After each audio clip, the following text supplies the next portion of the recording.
Troopers and grinders, welcome to the Skate Tank Podcast, where we don't really know that much about MMA picks, but we do know one thing.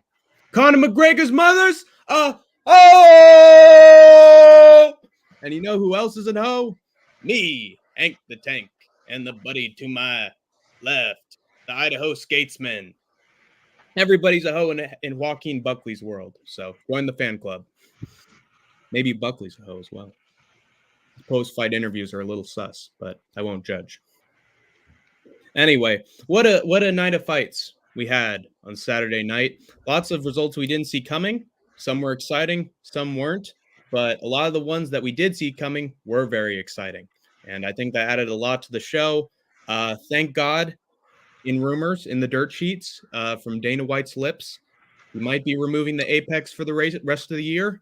Keeping my fingers crossed for that, and hopefully we get more crowds like we did in St. Louis, because if we do, I think business is going to definitely pick up, and Dana will finally be off his ass and stop shooting Bud Light commercials. But one can only hope. So, Idaho, what did you think of this show? What do you think of MMA this weekend in general? I must be a salty old bastard because we knew that already. I didn't think the show was all that great.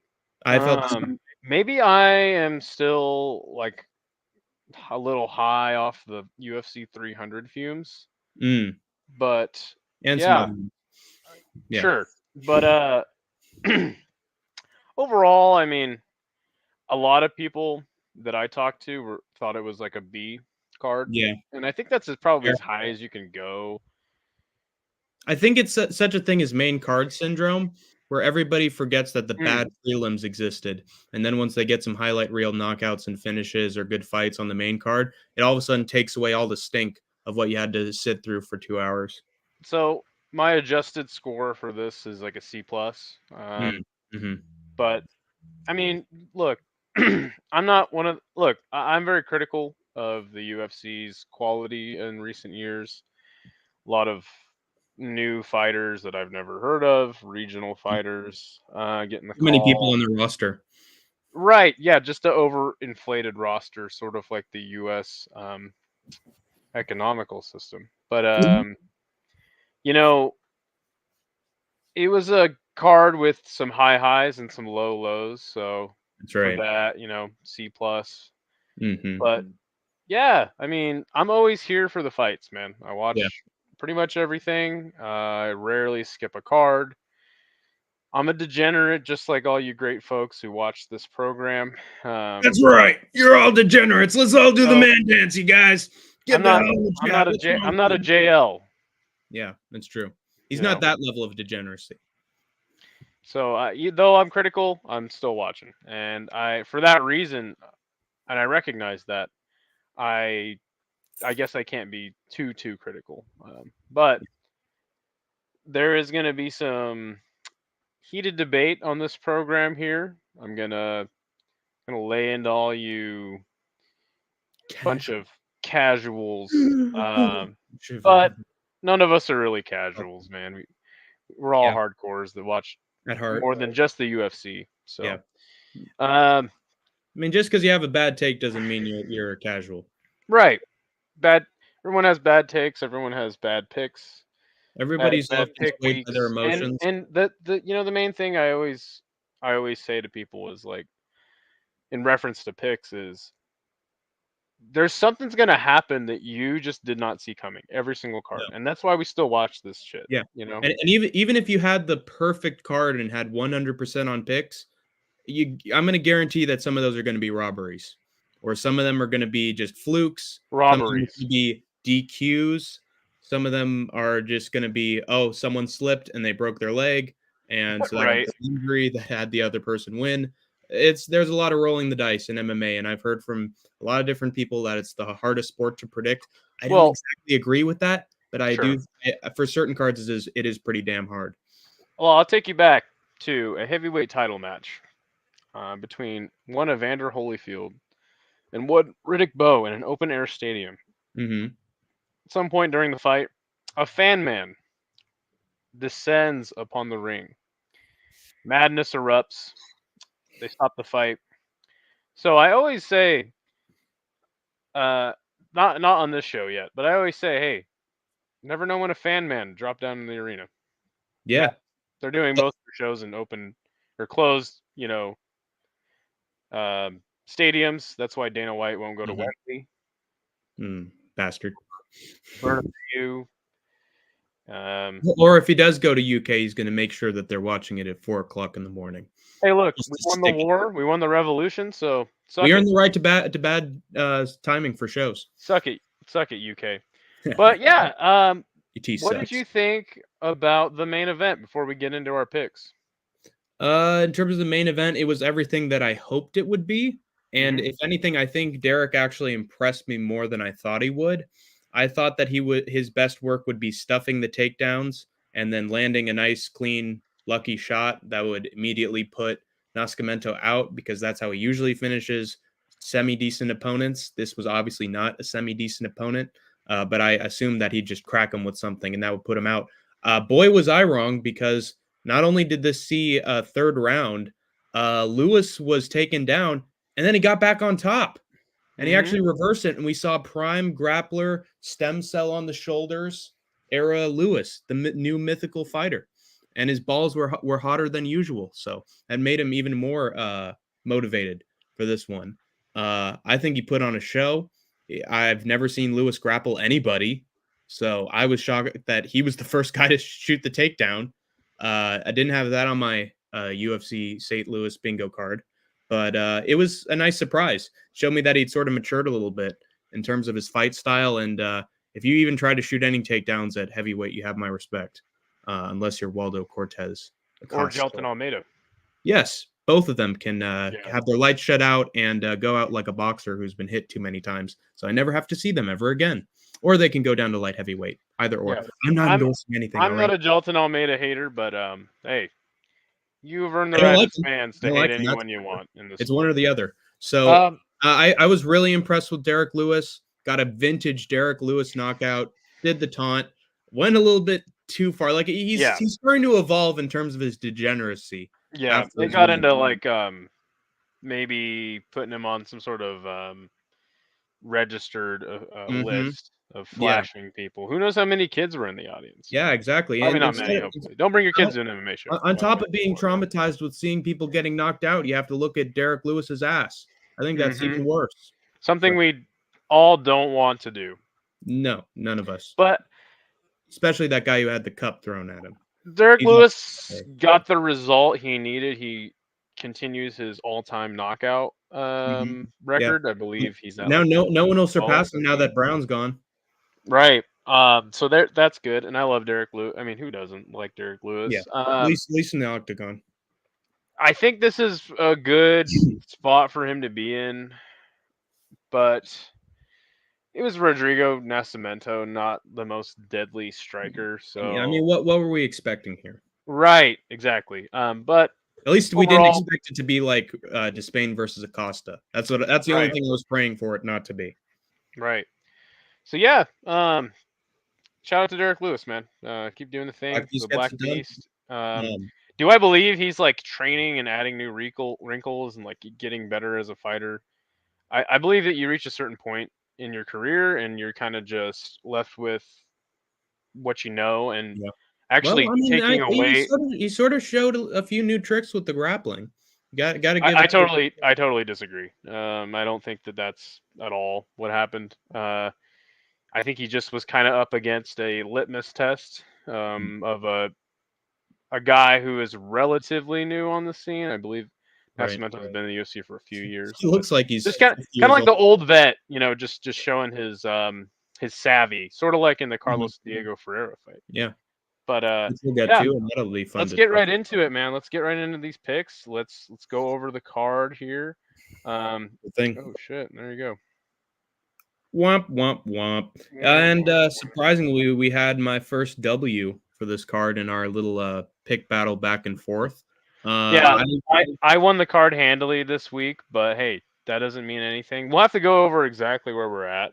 Well, handily is one fight. You were one fight better than me. And if it Hey, wasn't for a split decision, that would have been me on top. doesn't Okay, matter don't if you forget win by that. an inch and a mile. Winning is winning. Shout out to Vin Diesel. That's true. And family is everything. We're family. We're family. We're streaming Um, family. Kids aren't but around, but we're family. yeah, so JJ Aldrich loses to Veronica Hardy. I had Aldrich by decision in this one, and credit to Hank, just kind of breaking down the fight really well.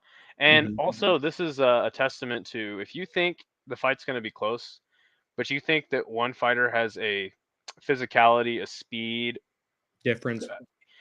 if you think that they have like two pretty clear advantages in a close Hmm. match, especially physicality, speed, youth, Yeah. probably should go with that person. Right. And this was one of those situations. Veronica Hardy, I keep picking against her, and I guess I should stop. She looked great. She pretty handily won the fight, and I think the third round is when Aldrich finally started figuring out what she needed to do and to kind of stop the force that is Veronica Hardy. Um, maybe training with Dan Hardy is helping. I'm not entirely sure, but proof is in the pudding. She looked great, and yeah, good win for her all around. Yeah, for sure. Good post fight speech too. Don't Yeah. know why they gave her a post fight speech after a Yeah, she decision, was the but first fight of the card that never happens. right, and yeah, so good for her. I think I know why. It's because she's had good post-fight speeches before. And she's a good looking girl. Yeah, and the fans are always chanting Hardy, Hardy whenever she fights. So I think they would want to hear her say a few words after she wins. I think she's getting popular. Not superstar level popular, but enough that people remember her name and chant for her when she's fighting. Which And is a a lot of good that thing. has to do with the Podcast. push. Yeah, 100%. Hmm. Which she's good at, by the way. She'd probably be the reason why I'd watch it, if anything. Not for Dan and he's I shitty. actually unsubscribed because of that. They started doing cooking with V, and I was like, yeah, I'm done with this motherfucking channel. Yikes. So I called this fight a little bit. There were some things that I did not call perfectly. For example, I did not expect Hardy to look more sloppy and gassed by the third round compared to Aldrich, but I think Aldrich is sort of a powerhouse, and she does have sort of a physicality advantage when it comes to the grappling, at least when things get into the nitty gritty by the end of the fight. But I was right in terms of who would have the better striking for this fight and who would do it more consistently and who would be the better and quicker southpaw. And that ended up being Veronica Hardy. She has good technique, but she Ooh. needs to be really careful if she ever gets in a 5 round fight. She's going to be in trouble because if she keeps striking the way that she does and doesn't use her kicks more to distance the opponent from her, where she can land some good combinations and then stay out of the pocket, she keeps swinging back and forth with her opponent. She's eventually going to get dropped like she did against Aldrich when the third round came around. Credit to her for having good defensive BJJ and not allowing Aldrich to dominate her on the ground or make it a 10-8 when she was on top. I don't Yeah. think it would have been a 10-8 either way, but still she was able to get in positions where she couldn't be attacked, which was smart at the end of the day. But you don't ever want to really end up in that position. Otherwise, she might have gotten Mike Malotted against like Neil Magny. So she was doing well for the majority of the fight, like Mallet, and then she got a little sloppy, then got caught and then taken down, and she had the awareness to get out of it. So good for her for being smart. Again, she's got really good coaches and really good staff helping her to improve fight by fight. Hopefully, this is a lesson for her going into the future. I think she proved a lot of people wrong against Aldrich, but I don't know if the sky's the limit, but I think she still has more potential. So I can't wait to see what she does next, and I hope that she just improves her striking little by little. Because if she gets the timing right, I think she could be much better. Yeah. What do you think it should be next for Veronica Hardy? I don't know. I don't think it should be a woman in the top 15.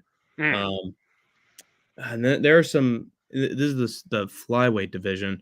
Strawweight. Or no, you're right. It Flyweight. says Sorry. flyweight. Who are some contenders below the top? So I got the rankings pulled up, and this Give me is the some names. Tapology rankings. Yeah, So give me some names. sitting at 16, you've got. I'm going to read in descending order. Veronica Hardy actually moves into number 20 in Tapology rankings Yeah. as of now. So you got Miranda Maverick, Ariane De Silva, De Silva, King Casey O'Neill, and Andrea KGB Lee, and then Veronica Hardy at number 20. Aldrich moves down to number 21. And I'm gonna just probably go off Tapology's rankings unless we're talking about top 10, top 15, or top 5. I think I'd probably have her against. Wait, go down the list one more time, really quick. Miranda Maverick, Ariane De Silva, King Casey, and Andrea KGB Lee. I'd have her against either Miranda Maverick or King Casey. I think with Casey, totally. she'd have her best fight. She'd have her best chance. Miranda Maverick probably is the better pick because had a skid, lost 2, won 2, lost 1, and she's on a 2-fight win streak. So Hardy on a 3-fight win streak, Miranda on a 2-fight win streak. I think King Casey, that would be a good fight for her, but I think she needs a rebound fight. You know, especially with all the hype she had being undefeated until she lost her 2 most recent fights to Jennifer Maia and Lipsky when she still was Lipsky. So yeah, give me Miranda Maverick versus Veronica Hardy. That's what I want to see next. Yeah. Do you think that's a tough fight for Hardy, or do you think she can improve enough that she can make it a back and forth affair? I think it's a perfect like litmus test to see where she's at. All right. Honestly, I really do. I would actually really like to see that fight. And I've always been high on Miranda Fear, the Maverick. But yeah, man, she's kind of hit a wall in MMA. I feel like, even though she is on a 2-fight win streak. Just in terms of the skill. Okay. Yeah, totally. Yeah. We move up the card. We had Jake Hadley losing a decision to Mr. Charles Energy Johnson. Give us your breakdown on this one. Oh, well, I guess my page is up first. CJ did really good in this fight. Hadley was a game opponent. Just had a hard time finding CJ when it mattered most. And CJ just shows why he can never really count him out, though he went on that bad losing streak in the UFC. Kept the distance really well, got scrappy when he needed to. But I think more of the story of this fight is what Jake Hadley didn't do. Because Charles Johnson is an older flyweight. And I know it sounds weird I'm talking about what Jake Hadley didn't do, but like, it's no surprise. It's like he's gonna really have to go back to the gym and figure out where he goes from here. Because if I recall correctly, he was kind of a bloody mess by the end of the fight, right? Yep, which she usually is. So yeah, got that one correct. But that was one I could see coming pretty handily. There was some spots where I was a little worried about CJ, but yeah, the hometown guy gets it done, and I believe all of the hometown fighters actually won their fights on this card. Which is a good thing for business here in St. Louis for the UFC. A lot more fighters that you can put back on the St. Louis card when it comes into town again. Yeah, maybe it won't take 8 years to go back this time. Yeah, let's hope. And with that Apex gone, maybe we'll have a chance. Yeah, and I'll quickly tell you, I don't believe that's happening at all. I don't believe they're going out of the Apex.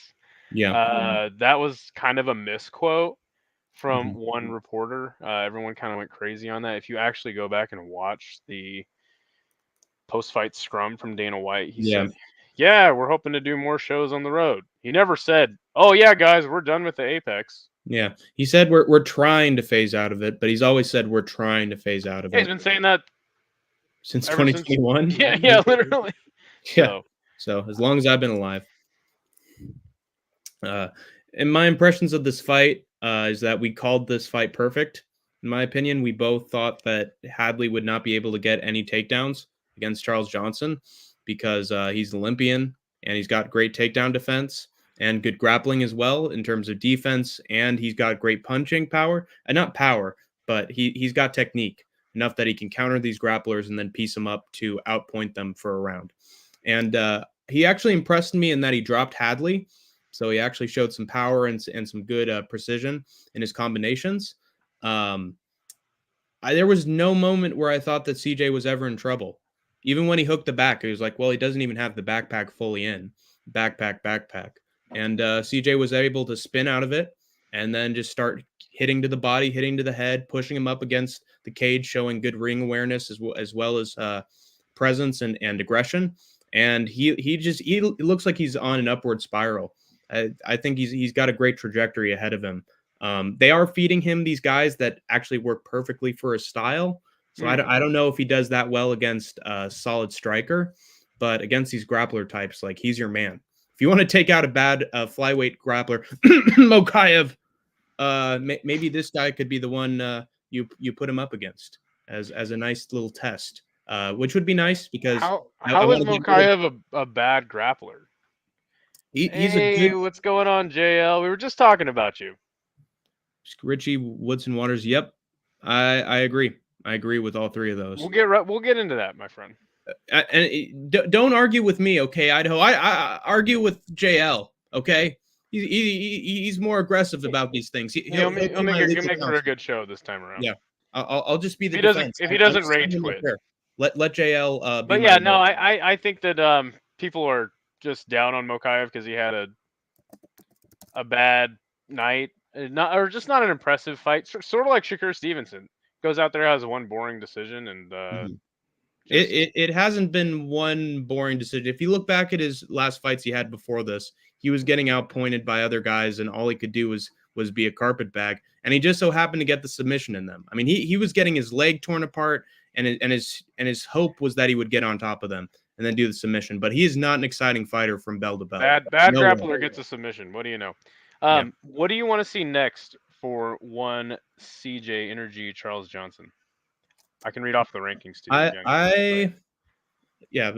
So where is he right now in the rankings? Now this is my first time using the Tapology rankings for the show. Mm-hmm. They have Azat Maxim ranked above him, which is just hilarious. They also have Askar Mozarov ranked, which is kind of strange to me. So he is now ranked in Tapology at 23. Mm-hmm. It's not bad. The UFC is going to rank him higher because, again, you don't need a lot of wins to go up to the rankings of flyweight. Yeah, as we saw with one Steve Ursig. But I'll guess you want to see top 10. It's probably too much. Top 15. So, I think top 15 is best. Okay, like inside of the top 15 or in and around there? In and around. Okay. I'm looking at the rankings right now, actually. Okay. I think you go ahead. So we got at number 17, because Asu Almabayev is booked. We got Alain Nascimento, maybe a relative of one Rodrigo, Bruno Bulldog Silva, David Dvorak, Cody Durden, who he has fought already, Matt Schnell. I think that's a bad fight, with Schnell coming off of KO losses. He needs a better one. Nicolau Perez. Yeah, and everyone in the top above 10 is booked or too high up. So little talent in that division. Sure. Maybe you run the Cody Durden fight back. Maybe you give him David. No, you don't think so? I'd give him an exciting match. I think maybe he'd be best against David Dvorak. Yeah, he's on a 3-fight losing streak, so I don't want to see that. Give him one of those Brazilians. Give him Bruno Silva or Alain Nascimento, in my opinion. That's fine. I think it would be interesting to see if CJ has good enough striking that he can beat a fellow striker. Because I think that's his chance to prove that he's a top 15 guy. If he can stuff the takedowns and prove that he can be a more well-rounded fighter. And I think David Dvorak would actually have a chance against him. So that's why I think that's an even enough fight that I'd put it together. I'd have the Brazilians maybe face each other. We move up the card to one Trey Waters getting a fight of the night, actually both men winning a bonus. Deservedly so, in my opinion. Against Billy Goff. Trey Waters, a guy that though I had watched, I was not familiar with. Billy Goff getting the call. Oh, sorry, he already had 2 fights in the UFC before this, or did he? I can't remember. I think he was getting the call up from the regionals. Yeah, this was a great fight. Obviously, one fight of the night. Both men were pretty exhausted by the third round. Actually, late into the second round, I thought they were both pretty gassed, but they fought on. It was just a fucking banger of a fight. Hmm. Um, yeah, man. Trey Waters using his distance well. Billy Goff just a relentless guy, just moving forward even when he didn't even have any gas and just going for it the whole time. So I think Yeah. that probably played a little into Waters' favor in this matchup. But apparently, if you go back and watch Billy Goff fights, that's like every Billy Goff fight. Hmm. So Absolutely. It was I think just in the this. second and third rounds. I did pick it to go to KO, but at the last second, I changed my mind and went to decision, and I'm happy for it because there were some spots where I was like, "Oh shit, that's gonna end a knockout," but yeah, they end up going to decision, and I thought that Trey Waters had won the fight handily. Hmm.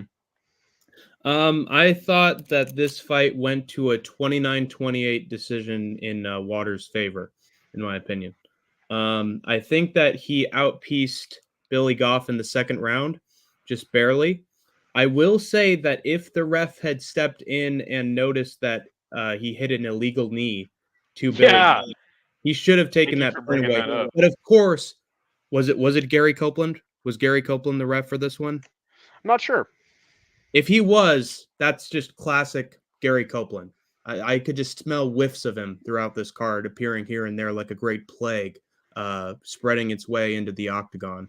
I want that MFer out of every single MMA arena, and I'm pissed off that they didn't give me my wish and still allowed this little imp to be a ref for MMA shows because he's god awful, and he kept proving it in this card as well. But the referee, whoever he was for this fight, did not call the illegal knee. At the very least, with Goff saying, "Hey, he hit me," referee should have said time, and they should have maybe done a replay to see if it was illegal, like officials who are mature. And if they'd have looked at the replay, I think they would have taken the point because, or actually, no, that's a knee to a grounded opponent. That's not a point off. That's a DQ.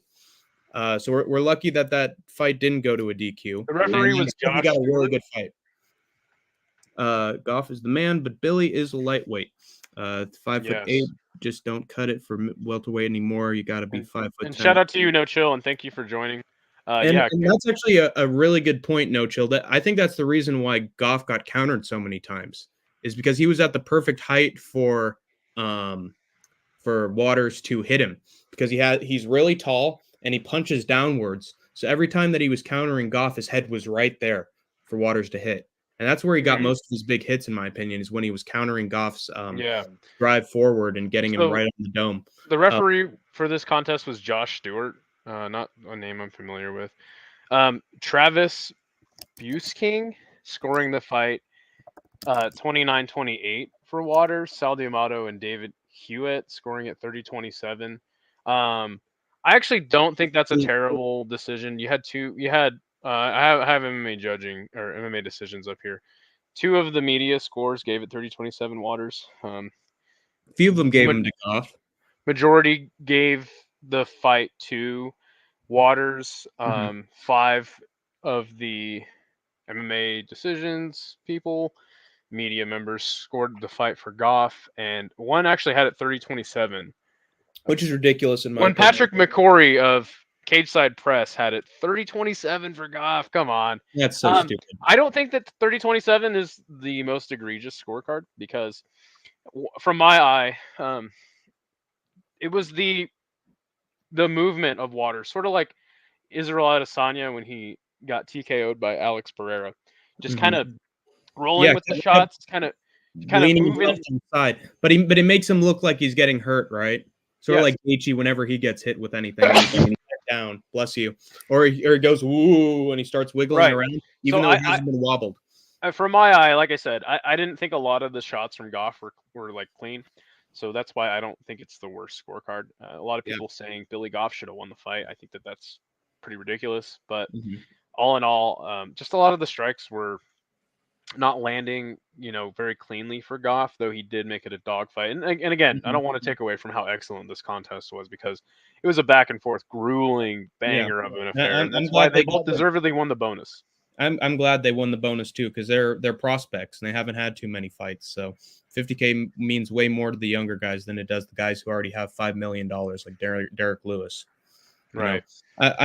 I'm with the opinion that you should give a majority of the bonuses in for finishes to guys who are just getting started, because that you're basically paying for their next five, 3 or 4 fights. You're helping them with their training camp, helping them, stay focused on fighting instead of having to have 2 or 3 jobs to pay for your annual salary besides the UFC. So younger guys need it way more if we want to keep them around. Yeah, So 100%. We move up the card to a very, very heated debate between one Hank and I. Um, Tabitha Ricci wins a decision against Tisha Pennington, the former Torres. um, Look, I mean, Tisha Torres and to some degree Tabitha Ricci, they keep going to split decisions, guys.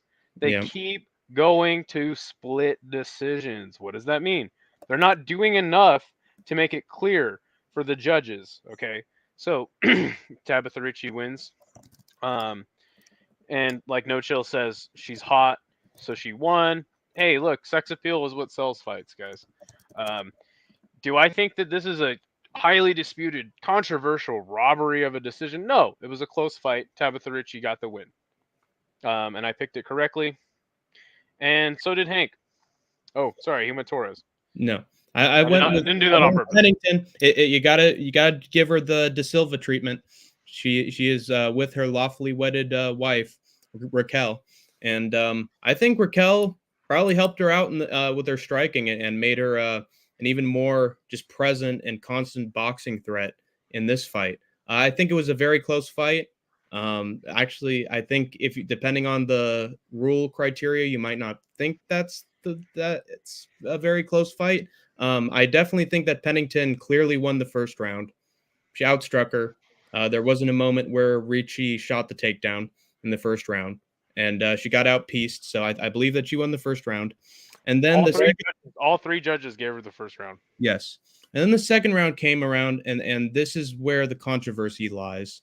For both rounds, I think the second one is, or the third one in terms of scoring it for Ricci is more controversial than the second one. Um, because here's the thing. Here's the thing, you guys. Listen up with me, you guys.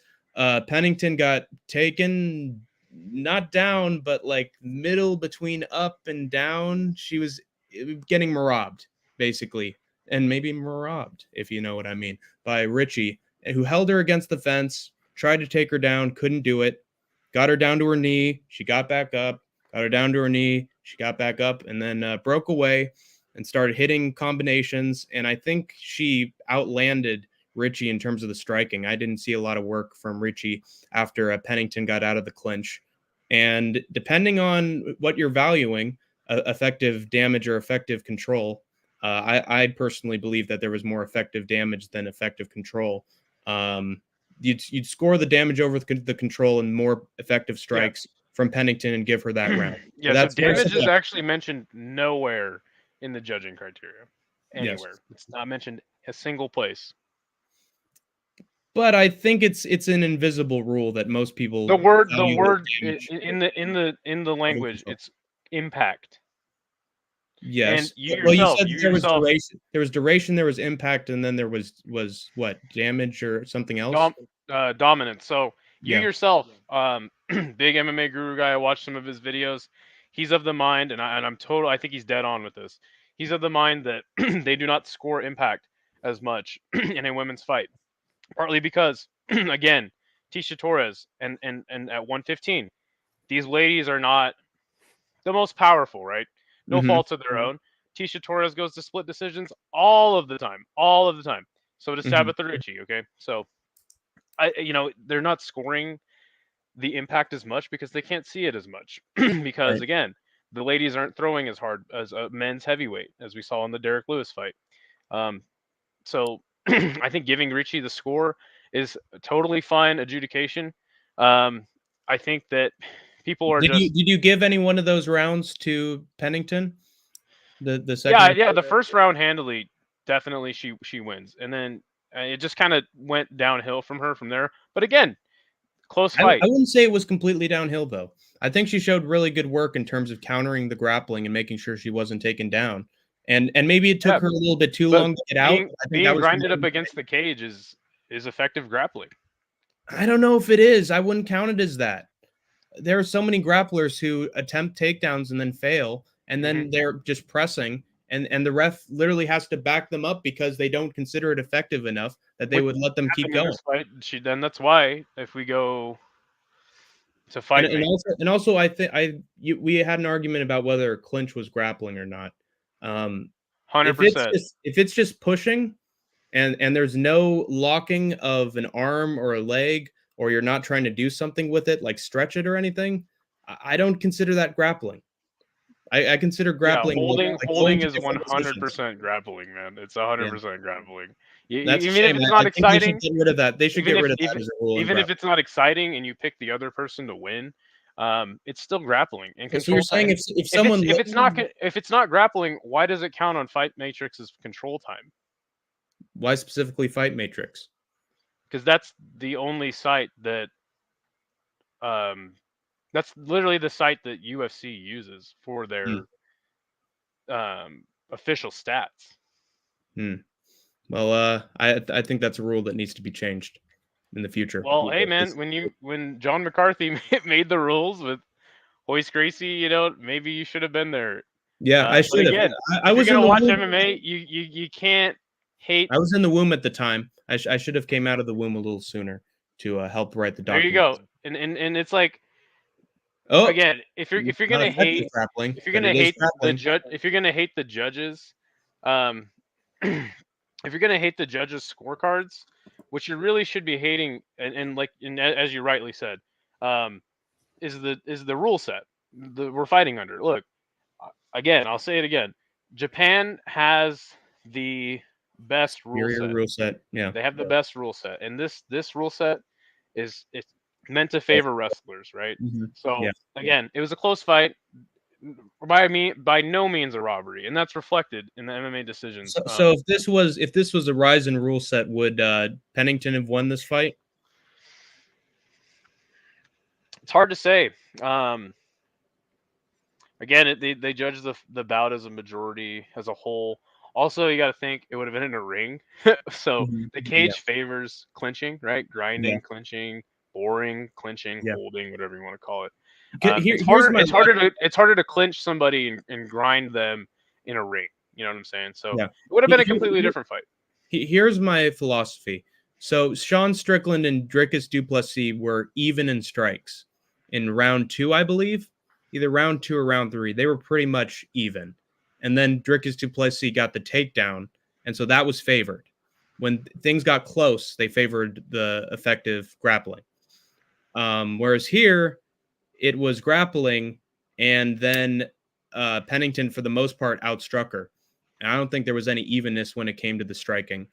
Uh, and I didn't consider the grappling effective enough that it would outdo a flurry of punches that doubles what the other opponent is getting in terms of strikes.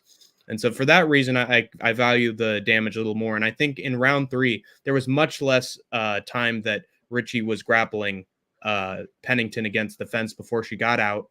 And then I think got the better of the exchanges for the most part.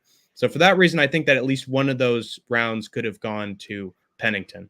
It was a very close fight. I'm glad that one judge gave it to Pennington to show that it was close, and that Mhm. under the rule set, it would be valid for Pennington to win. But more people gave it to Richie, and good on them. But it was very close. But because I was in the competition, I was angry Well, and about look again, man. Look, one judge actually agreed with you. it. Yeah. So again, it's like it's So a split I'm decision. sort of redeemed. I'm sort of justified, right? Yeah, like one judge agreed with you, and Yeah. so it's just it's ridiculous to just every time a fight doesn't go s- the way somebody picked or predicted it should have gone, to just call blasphemy or bad decision or bad judging. It's like, no, dude, the rule set is not clear. The rule set is very open ended. The Yeah. judging criteria itself is very open ended, so therefore it's subjective. I only get mad objectively because I score the rounds per round. I don't just like get something to eat for 5 minutes and then look at the screen every once in a while. I pay very close attention to each of these fights round by round, and I give my own impression of who I think is winning the fight. And I had Pennington by at least 2 rounds, and so that's the reason why I was angry, is because And again, one judge agreed with you, and not only that, Exactly. 7 of the media members agreed with Yeah. you, and 6 So- giving the fight to Richie. Yeah. And then if we go, I don't know why it's not showing up, but oh, here we go. The fan scoring, right? The most important of all, right? The fan scoring Yes. has it 72% to Pennington, 27% to Richie. So again, it's like, am I going to sit here and say your scorecard is bad? No. Right. But am I going to sit here and say it was a close fight? And It 2 was. of the ringside judges, the only 3 people that matter are those 3 judges at ringside. The fans don't fucking matter in the judging. It's the 3 judges at ringside. That's how they scored the fight. And that's Right. ultimately why Tabitha Ricci wins a split decision Yeah. against Tisha Pennington. So again, it's more on the fault of both these women making fights too close. Yeah. Go back and look at their records. How many split decisions do they have in the UFC? A plenty. A bunch. Yeah. So do more. Do more in the fight. You want to quit losing close split decisions? Do more. Yeah. I'd say that to Richie a little bit more. I mean, but Pennington should have more kicks in her game. I will say that. But it was a very close fight. I'm not upset with it anymore. But it was close. It is what it is. We move up the card. Terrence McKinney. Oh my gosh. Yeah, Defeated by Ribovich 37 seconds into the first round via vicious KO. Shades of Kevin Lee kicking Gregor Gillespie into the Shadow Realm. Exactly like that, except inversed. Man, how brutal was this? Terrence McKinney trains out of Spokane, Washington. I said this on the preview show, along with Chiesa and Pena. Spokane is a short 6-hour drive from Boise here. So, you know, I ride or die with my guys. Is Terrence McKinney one of my guys? No, not really. But again, 6 hours away. I went and rooted for him, and this is a career changer here. And he already had one of them. Yeah, this is the second career changer of his career. We said in this fight, get or get got. I wasn't entirely sure on Ribovich's striking and knockout power. And now my opinion has totally been changed, and I got to eat crow. This guy is a monster. Yeah. Catching McKinney perfectly, and actually McKinney saw the strike coming, and he had his hand not up, but like, you know, middle of his body. So he had no time to react to this absolute bomb of a kick that Ribovich landed on him. He gets slumped against the cage, and he's even talking to himself as he's basically knocked the fuck out. Yeah, he stands up immediately after. He wasn't like, you know, laid out and unconscious for a long time. Kind of like when Gregor Gillespie got knocked out. I mean, I believe he got carted out of there. But bad KO loss for McKinney, man. He's going to have to take a lot of time off. He's going to have to crush double the cans now. He's going to be crushing aluminum cans around the world. Yeah, and MMA, No Chill MMA, and thank you for being here, by the way. He says BKFC. I don't even want to see that for him, man. I don't know what I want to see from McKinney next. On the side of Ribovich, though, just an amazing knockout, and I'm excited for this guy's next fight. Yeah, I used to be excited for him as well when he was just coming up, and I watched his contender fight and his vicious knockout in that one. I thought he'd be a KO machine and that he'd have a lot of great stuff in his arsenal and be hitting guys with head kicks and great combinations because he looked like a monster. But I think over time, our impressions changed of him because he was getting put up against guys like Radzhabov, Loic, and Kamala Kirk, who are hard guys to finish, who will always put on scraps, and they're sort of the kryptonite of guys who have very flashy styles and head kicks and striking arsenals that are more like free flowing. And so I think he got paired up with some bad matchups to start his career, which is sort of crazy that you give him Radzhabov coming off of the Contender Series. They always just feed these young guys to the wolves first. But remember when it was Brian Battle and he had to fight fucking Renat? That was absolutely ridiculous. Sometimes I really don't know what that egghead is thinking. I don't know what color of hue of his head he has on any given day. Could be wasted from the clubs he attends with his wife. I won't speak on that anymore. But Sometimes he books these younger guys in really bad style matchups, and I don't know what the fuck he's smoking. And that was the case for Ribovich, and I think his first 2 fights. And now finally gets given a guy where he can go tit for tat, and he completely outstrikes him and shows him levels and incredible timing, like a Bahamondes head kick KO. Except this was even more brutal because he some people are saying, oh, he hit him with the knee or he hit him with this part of his leg he wasn't expecting to hit him with. He hit him flush perfectly. Yeah, another testament to people on Twitter just being total idiots. Yeah, dumbasses. But he hit him with the Achilles, like right above the foot, and it was perfect, like a baseball bat. You could hear it as soon as he connected. Like it was right at the bottom of his leg. It couldn't have been more perfect. And so he just completely put him away. I wonder how he's going to do in the later rounds for his next couple of fights. I'm not going to sing his praises just because he had a great knockout on Chinny McKinney. Not even Chinny this time. It was just a perfect shot. But Yeah, I think that 100%. Ribovich, I don't know if his ceiling is too high again. Like I'm not going to tout every single prospect when they come off an amazing win. But Especially at lightweight. yeah, but I hope, yeah, because that's some steep freaking competition. But I do hope that he shows us a little more of this and that he becomes a bigger name and gets some more highlight reels off of this. One can only hope. What's next for Juan Esteban? Esteban, where is he ranked now that he's beaten McKinney? And Tapology has him ranked 53, which is Not great. yeah, but again, it's lightweight. Miktabek Orabai is above him in the rankings. You then have Don't do that. yeah, Terrible. and also Miktabek's earned a shot at somebody a little ranked a little higher, based on his win streak. You got Vince Pichel at number 50, Rafa Garcia, Jamie Malarkey, Emmanuel Torres, so Huber should be. Yeah, I think Uh, Zell Huber's a pretty good fight. I Both do of those too. guys are leg kick machines, and both I of do them too. just got some And nasty KOs. above McKinney, you got. I'll read just a few names. You got Michael Johnson, Poyes, Mike Davis, Riddell, Naz, Demir Uzmagulov, Ignacio Bahamundes.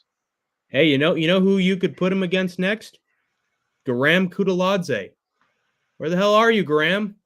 You've been gone for the last freaking year. What's happened? Did he retire or something? I mean, he lost the TKO to Elvis Brenner. Yeah, but he's been gone Um, ever since. I say put him in with Esteban and see what happens. yeah, I think I'm that'd be more. I'm more of the mindset you got to match guys coming off of wins. I think the Zell Huber fight is a good one. Two prospects. yeah. So Huber not. That stuck out to me as soon as I saw it. So I think that's the one to make. I kind of like the Manuel Torres fight as well. Yeah, but I think he gets destroyed by Torres. Okay, yeah, yeah. You want to see him in a striker matchup. Yeah, I want one where it can be competitive. Maybe Michael Johnson. Depends on how high they want to build him. Yeah, Is McKinney cut? not yet. I don't think he's cut just yet. I think they're going to give him one more, and then if he can't do that, then and I think they'll put him against a competitive guy too. If they don't cut him, he needs to take a lot of time off and go rethink some things and maybe not train in Spokane. Yeah, and here's the thing: I was listening to some media analysts, and they said that McKinney used to actually be a solid grappler. That Yeah, he was well, good not leg only kick. that, I mean, he's in Spokane. He was a outstanding high school wrestler. Well, obviously, he has implemented absolutely none of that and suffered the consequences of it, and had a horrible game plan coming into this. As long as it lasted, if you're better at somebody in the grappling, go for it. Measure them out, do some feints, see if they react, and then shoot the takedown and see if it lands. And then if you get the takedown, that can be your weapon for the rest of the fight. But I've never seen McKinney even try it, which shows that he's just wasting his potential in many ways. I think that McKinney had a good couple, or he had a good knockout or two, and then just kind of fell in love with the striking. And Yeah. I think he's 29 ish, and it's sad to see that someone take this much damage so yeah. early in their UFC run. But hey, this is the UFC. You get fed to the wolves, and we move up the card. Chase Hooper defeats Vyacheslav Slavaklaus Borshev. Second round submission. I picked this one bad. I thought Vyacheslav would be able to beat McKinney Hooper by KO, but I did also in the preview show I did mention that you know Chase Hooper he just gets better and better. He's another guy who has suffered the consequences of being in the UFC too early, too young. He's only 24, and I said that hey, you know what? Maybe he's improved, and he proves all of us wrong. He did exactly that. He knocks down Yeah. Vyacheslav with a strike, almost TKOs him in the first round. Second round, more of the same, just kind of grinding him out. Had him had him in a reverse crucifix at one point when Vyacheslav tried to slam him down to the mat. But yeah, and then there was the somewhat controversial tap. Hey man, if you're gonna tap, I don't care if it's one tap, it's a tap. You know what I'm Yep. saying? You only need one tap. Though it wasn't like the most definitive tap, you tapped. And was Vyacheslav gonna win this fight? Hell fucking no. He was gonna get grinded out, and the ref had actually almost stopped it at one point earlier in the fight. So Yeah, but Hooper's punches were too weak. He had Tatsuro Taira level punches when he was on top. yeah, what an amazing victory for Hooper. He looked great. Against a guy who we knew coming in didn't have the wrestling or grappling chops to really hang with Hooper. But yeah, I thought I picked this one wrong. Yeah, I think I got it even worse.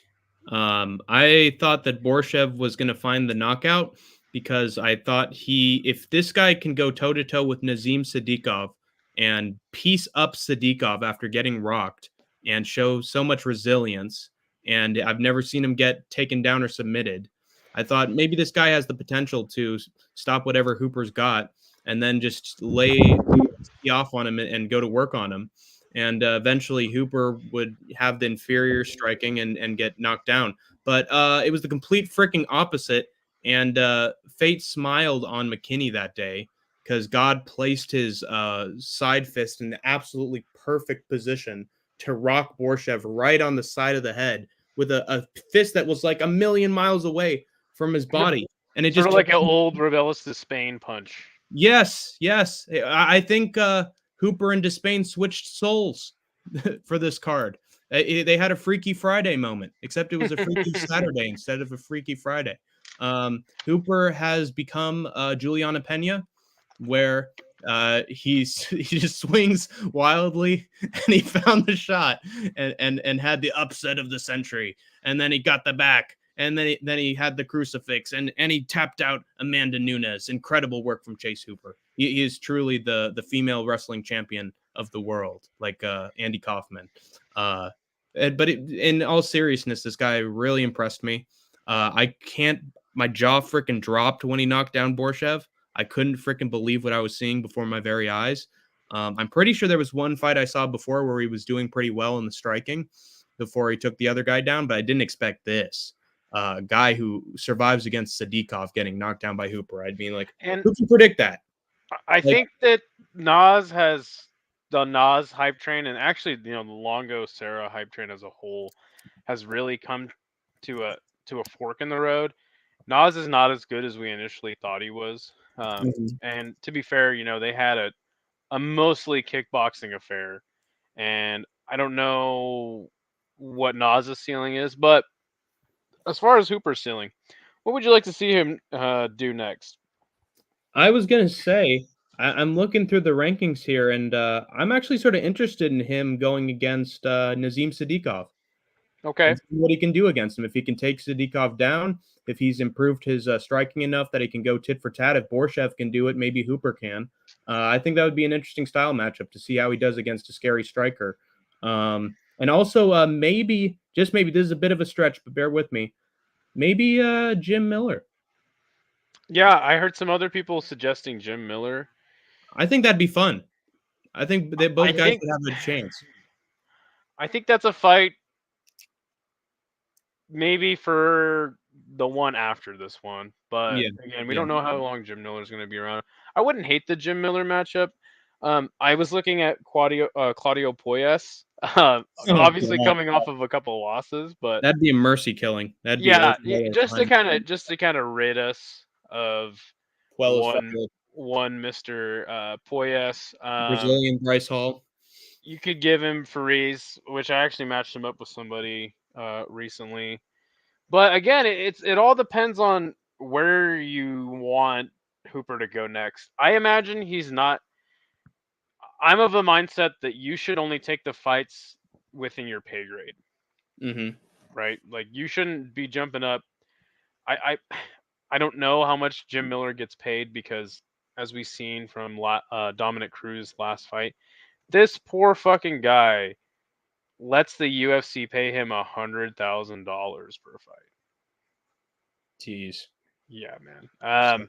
So should Chase Hooper jump up and fight like a top 25 guy? No, because I believe they're getting paid a little bit more than him. Man,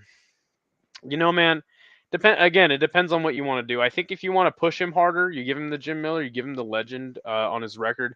You want to push him again, hard against a contender or somebody, an up and coming lightweight like himself. Give him Nas. For me though, man, The rapper, not the fighter. The rapper, not the fighter. let's stay right about where he is and give him Oh, Mike somebody Johnson right is gonna around be- his ranking. I don't want to see him jump too far up. Me personally, I believe he should still be somewhat slow rolled. Michael Johnson, no chill suggests Michael Johnson. Yeah, give him a legend. I totally don't hate that, but again, I think that we should keep slow rolling Hooper. Michael Bisping hungry or goes something. insane. What's that? What, to make him hungry or something? No, just to have him keep fighting at his pay grade. Fight those big fights when you are getting paid more. Right. Well, I don't. He doesn't seem like somebody who really asked for that many big fights. I think they usually just give him some fights and he takes them. I will say the next spot for Hooper should be the UFC video game as a slot in the lightweight rankings. It's time to get the old man Hooper in there, and Yeah, give him great his picks. UFC Great game. picks. Rafa Garcia, I think that's a better matchup. Give him someone ranked Yeah, lower or around where he is. Those yeah. guys, though they are legends and they're on the way out, Mm-hmm. they wouldn't be terrible, but it's like keep him on a slow roll. What's up, Jay Sharp, my man? And for the record, I don't give a single fuck about the UFC video game, so yeah, throw him in there. Don't. Yeah. Who cares? I think if he plays more UFC video games, he'll turn into Max Holloway and copy all of his moves. Michael Bisping goes insane, and he goes, Chase Hooper is a contender. And again, look, this is for the commentary, this is for the show. Is he a contender? Technically, everybody in the rankings is a contender. Everyone who's ever fought in their life is a Yeah, right. That's how the UFC works, you guys. It's contenders and champions. Okay, so. Well, I mean, Idaho, he's a likable guy. I had an interview with him 2 years ago, and he seems like a real contender. Him and Tommy Aspinall, I hang out with those guys on the weekend. Me and Anthony Smith. Well, on paper, I think Chase Hooper beats the entire division. That's right. Yeah, look, man, I like Hooper, but look, dude, like we don't want to fucking get this guy murdered, and have him fight a top guy. Though I was a guy that said when Hamzat first came in the division and had like a 3 or 4 fight win streak, I was like, give him Izzy right now, he beats him. But again, it's styles make fights, dude. This is lightweight. It's a fucking grinding, brutal division, as we saw in a fight on the main card. But put him up against the great GM3. I don't want to sour on this win for Hooper. It was a great win for him, and a dominant performance too. Dominant, super dominant, and he proved me wrong. But yeah, we move up the card. We had one WCA Waldo Cortez Acosta beating Robelis, the Cuban monster de Spain. She ain't no monster anymore. Look, I said this in the preview show. Is Waldo Cortez? I believe Robelis gets fraud checked at some point. Is Waldo Cortez Acosta the guy to do it? I don't think so. I said that he has good striking. Not great, but good striking. He didn't need it for this one. I said that he isn't a guy who goes for takedowns. I don't believe he ever had shot in a takedown up to this point. So that's really why I thought this fight would be one in the first round, and all my homies went TKO1 or KO1 to Spain. But Waldo, though everyone hates him, and it was a boring decision, and he didn't read the script. Let's be fair. He didn't read the script. Went He totally wasn't there against for it. rehearsals. He wasn't there for He rehearsals. wasn't there for rehearsals, and he had a great game plan. And he showed some wrinkles, like having actually good IQ. Yeah, And he was Austin Lane. He was Austin Lane if he kept getting the takedowns. luring Robelis, up against the cage and reversing him and shooting a takedown or forcing Robelis to clinch in spots. And we saw that Robelis has clearly been skipping wrestling and jiu-jitsu day. Yeah, he fucking stinks down there. And even if not, he certainly didn't learn much. Yeah, and as No Chill says, and not only that though, like Waldo Cortez Acosta had beaten a lot of UFC washouts on his way up to where he's at too. Obviously, he had the IQ test against Arlovsky. Maybe we should have rated that higher, But Waldo Cortez Acosta, great win for him. But Dana White, the testament to him not reading the script. Dana White shits all over him in the post-fight press conference. He says, "Yeah, if I was gonna give a bonus to the shittiest fight ever, maybe that wasn't the exact words. We did say this was a very shitty fight. He would have gave it to Costa. So, Costa gets the win. He moves on, and this was terrible matchmaking from the UFC. Horrible. Why did they give him this guy? They should have just gave him another guy he could have just fucking KO'd. They might have had the mindset that he's 37, he's getting up there in age, he needs to be pushed soon or else he's going to wear out. We need to jump him up the rankings to make sure that we get value out of him. And if he's a monster and he KOs him, then he's our next star. But he wasn't Paddy Pimblett. So he was way worse and did not have.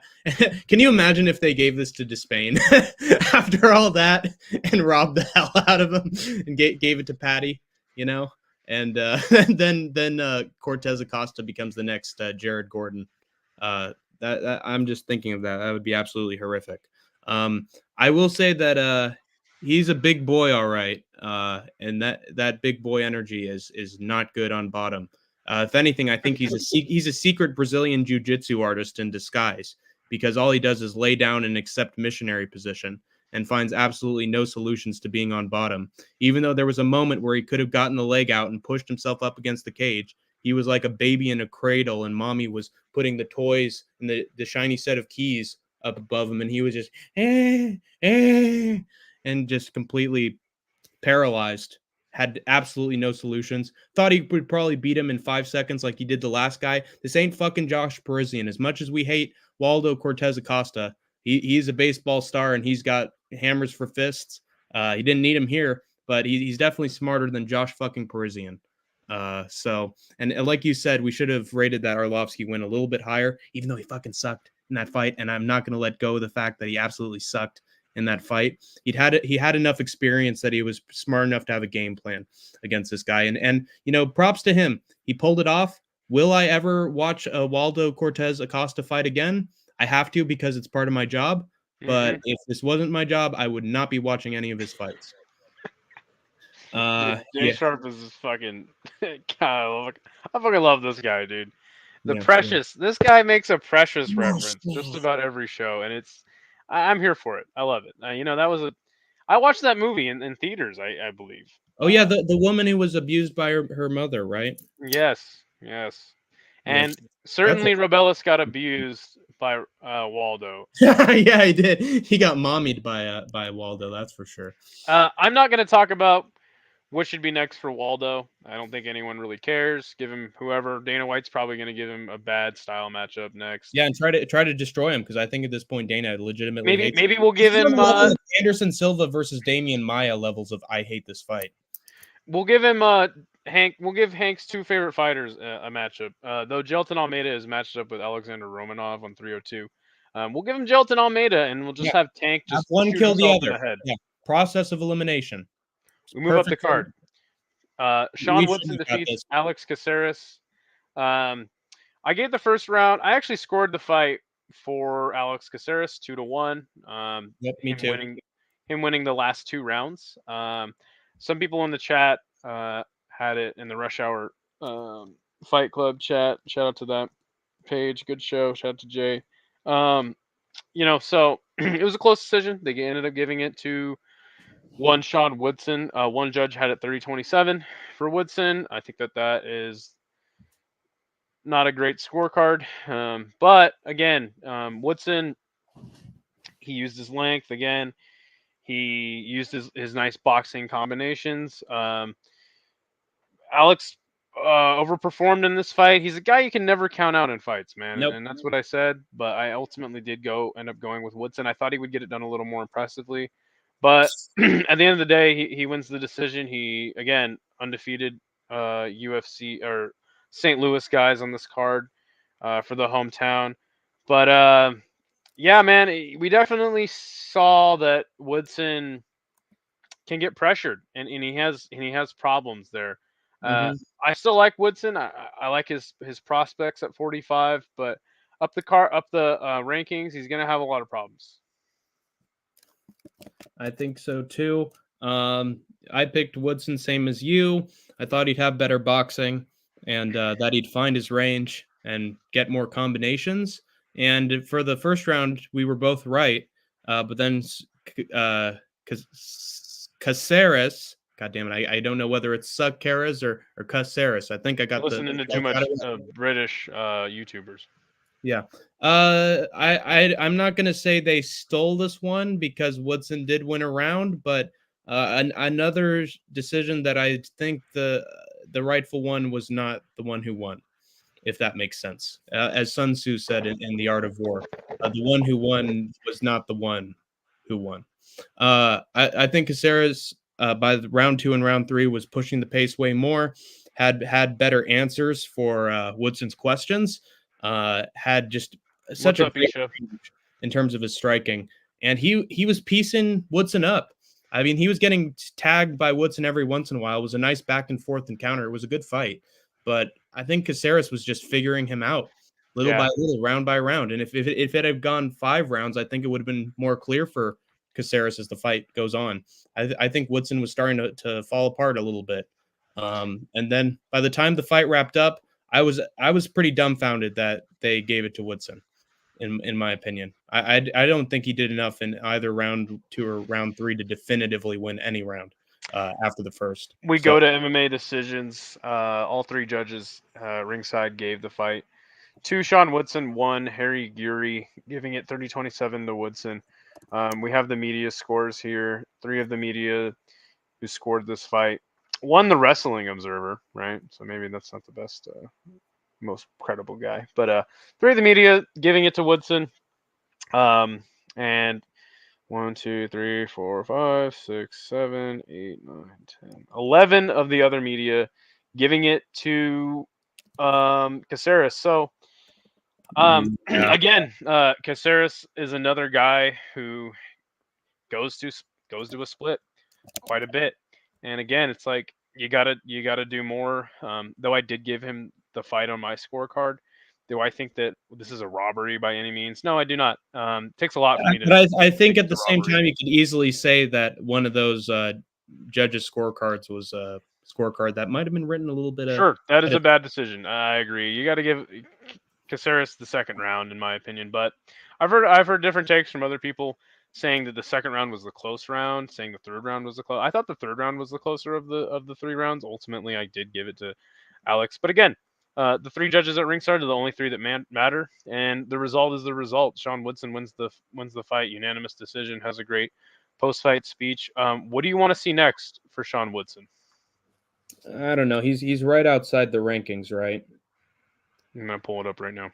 I think Caceres is like either 15, 16, or 17. He's somewhere in there. And again, I'm going off of Tapology's rankings, so it may not be the best.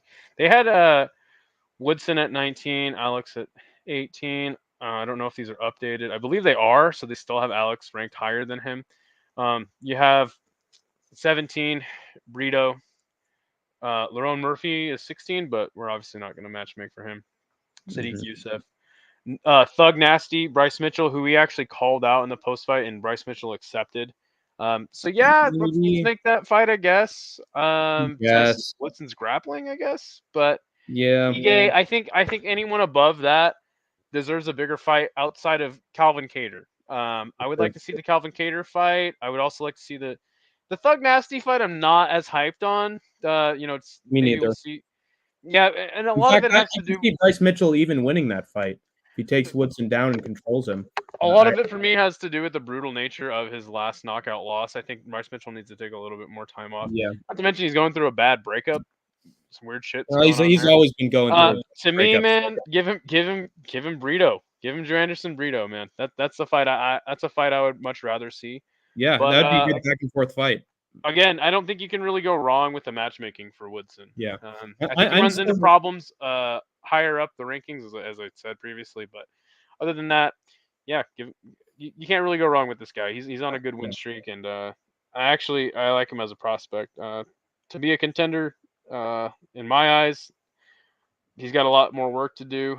Yeah, I think if he starts getting pressured and hit with punches, I don't know what his ceiling is once he starts to deal with the pace. Right, tit for tat. And this is MMA. You got to have some grappling. Yeah. So you might have to work on that. I'm still more interested in Nate the Train versus Bryce Mitchell, just because of the promo between both of them. That would be an insane promo. Easily put that on a pay-per-view. A blind guy might think that two fighters of different ancestry backgrounds were fighting. Yeah, absolutely. Even though they're in the exact same country, for sure. We move up the card. We had a lightweight contest between Carlos Diego Ferreira.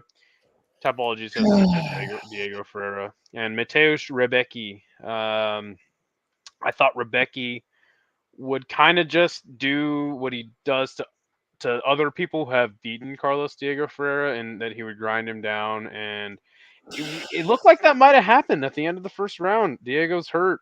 He's hurt. The round ends, and something happened. The tide turned. 39-year-old Carlos Diego Ferreira puts on a vintage performance, and he slays Mateusz Rebecki, and he just beats the absolute hell out of him. Brutal loss for Mateusz. Carlos looked amazing at 39 at lightweight. Again, lightweight's the most brutal division, and really that's a testament to that. Before on the preview show, I said, these Polish guys, and I'm glad Isha's here for this. These Polish guys, they look great in KSW. They have amazing fights. They come to the UFC and they underperform. Outside of guys like Mateusz Gamrot, who has had many close decisions, fights he looked really bad in and still won. He gets hurt. Jan Blachowicz, I believe, is a former KSW fighter. We got Roberto Soldic getting absolutely smoked in one. So these Polish guys, man, I'm never really sure what to do with them. A lot like the Chinese fighters, they just don't. Mm-hmm. They don't seem to have the highest level of competition outside of the UFC. When they come here, they get exposed. And this was definitely a very brutal loss for Rebecki. He needs to take a lot of time off. Did you see the picture of Rebecki after the fight? Yes. Yeah, it was absolutely horrifying. I can't believe that dude was able to breathe out of his nose, to be honest, and that he wasn't in a medically induced coma from lack of oxygen. Like, I didn't see one poor passage or what's the term for it, or like little pocket where he could breathe or even look. Like he just looked like every single passage was blocked up. Like, that must be just an absolutely painful experience 24/7. So I feel bad for him. He should have had his coach Mick be there. Hey, cut me, Mick. Cut me over the eye. I can't, Rocky. I can't cut you. Oh, can't do it, Rock. Please, just cut me, Mick. Oh, I can see, my coach. I can see. Get the hell back in there, Rocky. You can beat Apollo. His coaches should have done that. Just cut him nicked him in a few places and got him back in there. I'm sure he would have finished Ferreira for sure. No, in reality, he was doing well against Ferreira. He was taking him down when he needed to, getting some good ground and pound. I think he clearly won round one. And then over time, it's sort of like God, he looks like he's in a Tom Savini film. After he's just been beaten up in the film's third act, or bitten by a zombie, and now he's walking through the mall doors or up the escalator. Uh, he got run over by a car on his face, and now he's And sorry to interrupt you, but this is I think a big part of why these KSW Polish fighters don't do well in the UFC. Maybe they're not allowed to do as much juice as they are in KSW, and it hinders them. But I'm still pretty high on Gamrot. But yeah, man, in hindsight, and honestly, dude, he was the biggest favorite on the card, so it was a tough. I had to pick him. One to see coming. Yeah, 100%. I did too. 39 at lightweight, coming off of bad losses. I really thought he was going to get this done, but yeah, look at this.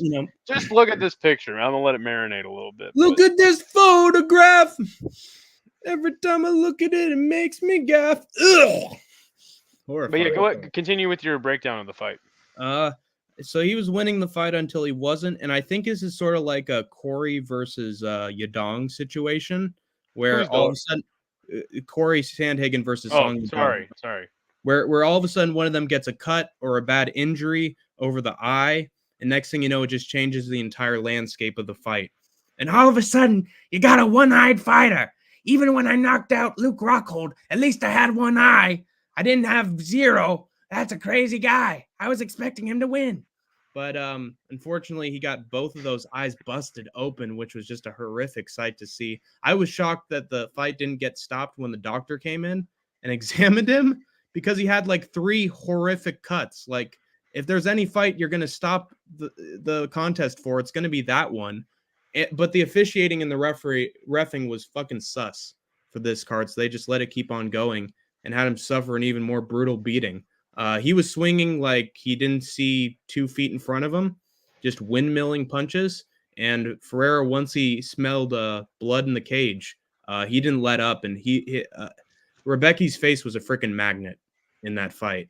By the second half of the second round, I knew it was over for Rebecca. I thought there was just no chance in hell that he's winning this one, unless he gets a takedown and gets a sub. It's over for him, and I was right. He looked like a deer in the headlights by the third round, and that's tough for him. I don't know if he would have won it if he didn't have the injuries, honestly, because he was starting to look horrible just going into the second round, regardless of the injury. He looked figured out, and also a case where the pressure was the downfall, right? The constant forward movement really. Yeah, tough Latin American, I'm telling you. These guys do not go down. And I'm always shocked when CDF... The gas tank he has for 39 freaking years old is unbelievable. I can't believe he didn't gas out at any point. I'm always shocked when CDF gets on the microphone and he doesn't have a crazy accent. To this day, I'm expecting him to be like, he's a chill guy. Have a crazy Brazilian accent. No, he speaks perfect English. I think he was born in the United States. He just claims Brazil. But what do you want to see next for one CDF? I think I'd like him to get his shot at the rankings, because he used to be ranked. I think people forget this. Knocked out Michael Johnson and put him up at number 15. I think this is an even more impressive victory than his last 4 fights probably combined. This was an 100%. Unbelievable upset, and it's obvious that he hasn't lost any gas in the tank. I would give him a ranked guy if I could. Is this welterweight or lightweight? Lightweight. Okay, let me look at the rankings one more time. So just to see who's in the top 15. You want to give him a top 15? I would give him a top 15, just scratching the surface. I'd give him one chance since he's getting old. Might as well just give him a shot and give him a big fight before he goes. Some names I like before you give yours. I like the Bobby Green fight. I don't like the Matt Frivola fight. Some people have mentioned that to me. I potentially like the idea of him fighting either Jakar Close or even the opponent that fell out for this card, Joel Alvarez. Mm-hmm. Yeah, that makes sense. Rebook the fight. I think Rebecca was supposed to fight him, and instead their replacement was Carlos Diego Ferreira. So it makes sense. They got similar timetables, so put them together and see if the prospect can beat the old vet. Although I will say that is sort of punching down. If he wants to step up, I think I would give him Green, or honestly, You could give him Jalen Turner. I don't like that fight because he's coming off of a bad loss. That's How about Steamroller then? No, again, another guy coming off of a. No, but I matched the guy coming off the loss against the guy coming up the win. I'm just fine with progression and yeah, I don't like that matchmaking, but certainly it's not bad. I think that both those. I think that the Matt Frivola loss, it was a year ago, so not the worst thing. Jalen Turner just got TKO'd pretty bad recently, so I'm a little less high on that fight. I think Bobby Green is a good fight because this guy's not getting any younger. He's 39 at lightweight. I also like a potential Rafael dos Anjos fight. Yeah, he's out of topology in the lightweights because he's up, but he just moves up and down on a whim whenever he wants. So right, you could do that. They would be. I keep rubbing my eyes. I got fucking my allergies. Between two old vets, that'd probably work. Whatever, man. I don't know about booking him. I think he's just getting up there in age, and he's not going to be a contender in the years to come. I don't think so. He might end up being a Jim Miller. I don't know, but I don't know. I see him going against someone who's up to snuff, who just puts him out, and then we forget about the whole process. The only reason I like the RDA fight is RDA versus CDF. Wait, yeah, the three initials versus three initials. Make for a good marketing tool. Yeah, why not? Whatever. Shit, sorry, Hank. Yeah, I don't know. I just can't believe I'm using 5 minutes of my life to talk about the next fight for Carlos Diego Ferreira. Well, in that case, it's a good way to move on. We move up the card to Alonzo Menefield rushing in, getting smoked by Carlos Ulberg. I said in the preview fight, I fade Carlos Ulberg, and I'm done doing it, man. I thought Menefield would be a good match for him, and I thought it would be a more competitive match. Instead, Menefield throws the game plan out the book, and he just rushes forward. And what's up, Dylan? Big Red, my man. He rushes forward, does something really stupid, and it's like it's so weird. All these guys are like, hey, should we wrestle him? Should we have a technical match with him? No, let's run forward and just get knocked out. So maybe he knew his time was great. Up. He looks great. I'm so hyped to see what this guy does next. Light heavyweight's a terrible division, so he will definitely be top 10. I think he is now, but top 15 or top 5 very soon. Yeah, I think so too. Ulberg is quite the prospect. He's a sniper, sort of like O'Malley, and he's got even more power in his fists, in my opinion, and might even be more precise. It's incredible that he was able to immediately knock out Menefield, just like rotating himself around and pushing him off the cage. I think that's incredible distance management and ring awareness. He KO'd him perfectly and just got him with a hook. We just went around the guard and hit him flush on the side of the head. And it proved to us once and for all that Menefield's a dumbass, and he just goes tit for tat with guys that he should not be going tit for tat with. He should be putting out Jimmy Crute in the first round, but instead he's having a really close contest with Jimmy frickin' Crute, and then he's getting pieced up by Dustin Jacoby. And obviously Jacoby's a glass cannon, like we said before. So, I did not say that. I have respect for Jacoby. I do too. I think he's technically excellent. I think he always puts on a good fight, but I will say that his chin, it gets cracked, and it got cracked by Alonzo. He throws enough random shots that one of them connects, and down goes Jacoby. I said this wasn't going to be the case for Carlos Ulberg, and I was right. And I just don't know what his game plan was going into this. How could he have so little confidence in himself and his power that he just bum rushes him against a guy who's a sniper, who is perfect for the guys who rush forward? That's the guy you don't want to rush forward against because he puts you out immediately because his timing is excellent and he's fast and he knows where to put you out. It was just the absolute worst game plan you could have had, other than not, practicing grappling before your fight with a big ass heavyweight close to the top 15. I don't know who I'm talking about, but it's someone. So Menefield horrible, negative fight IQ, worse than McKinney's, worse than Despain's. I think he got his comeuppance here, justly deserved. But I will say, it was a little bit of an early stoppage. I think they could have given him a few more seconds to get his ass beat before they called it off. Other than that, I think a flawless performance, proved us right and proved us wrong, and just how great he is at getting the timing on his strikes. And yeah, see you later, Benefield. Back to the bingo halls with you. Have fun fighting Yeah. Crute in the quadrilogy.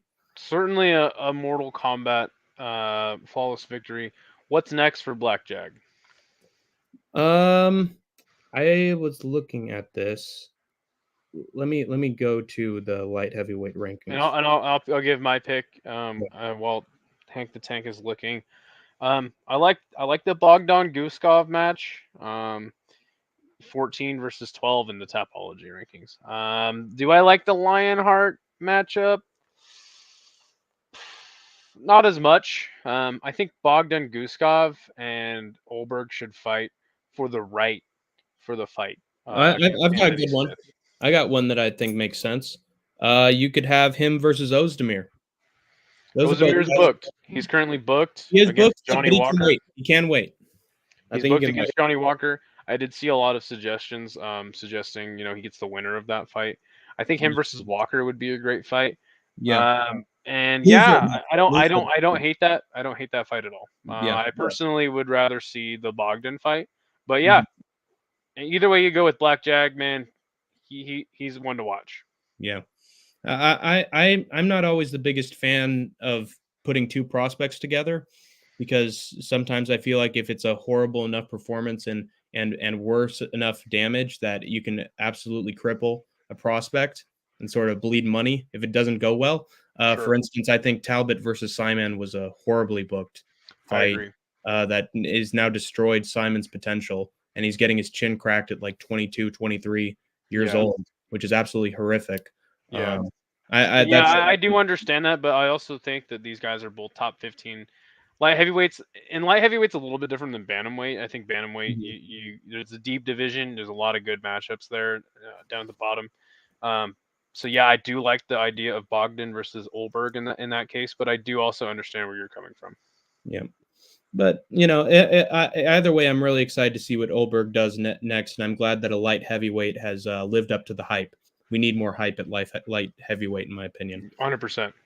Yeah. Yeah, John Jones leaving the division certainly killed it. We move up the card. Joaquin Buckley defeating Nursultan Ruzabayev via decision. I picked him to get a knockout. I was wrong. He did not get the knockout, though it looked like he may have in the third round. He should have.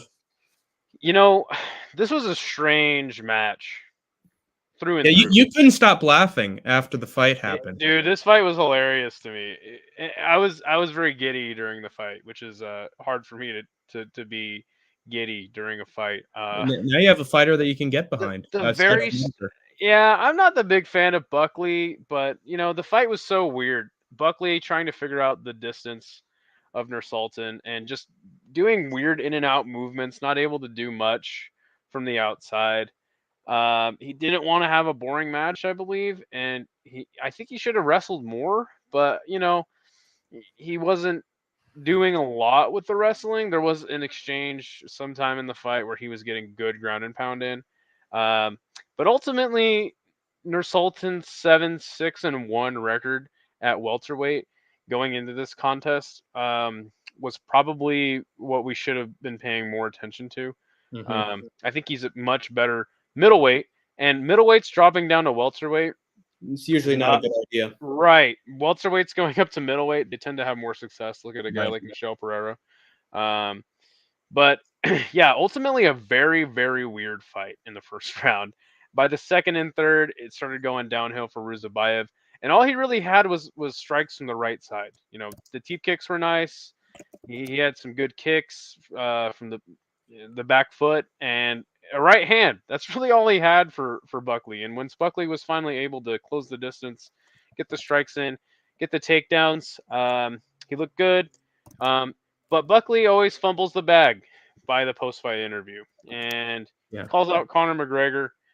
Probably the worst call out you could have. He had the Possibly, yeah. fans eating out of his hand until he called out Conor McGregor, Then they started booing him. and he had to tell him not to boo. My God. Very strange turn of events. How do you turn heel that quickly? They were literally screaming for him off of a decision. They were going crazy after a decision, which shows the level that you're over. And he just took all that cred and threw it out the window and made himself look absolutely desperate, like he usually does, and petty. I mean, we saw this with Ariel. He was right to call out Ariel because Ariel's a liar most of the time. But he gets whiny and he gets complainy and he starts saying things that he shouldn't after he's done with the fight, like dropping the N-bomb every once in a while and just acting like a spaz after his fights. And, I should have seen this coming. I both should have seen Buckley doing a better job on the feet. I did not expect him to shoot any takedowns. I thought he would, fight this fight like a man and do the man dance. And sometimes he was. But he was smart enough to know. I don't think anybody else knew that Ruziboev would get taken down easily, and good for him for practicing his grappling when nobody else thought he would, and getting those first 2 rounds pretty easy. I think Ruziboev might have clinched the first round because he outstruck him in the second round and only got taken down in the last 20 seconds. And again, Ursek versus Pantoja, I don't count that as something that wins you the round. So I think it was 1-1 going into the third round, and then Buckley just showed that power in his hands. And one judge gave Ruziboev for doing the Amato gave him the first round. Yeah, screw Ruziboev for trying to do the Charles Oliveira kick on Buckley when he was down on his back and knew that would get him disqualified, and try to kick his head 3 times even when the ref was trying to stop him. So he was acting like a complete fool, getting desperate towards the end, trying to eye poke his way to a win, and it didn't work out in his favor this time around. And he let me down completely.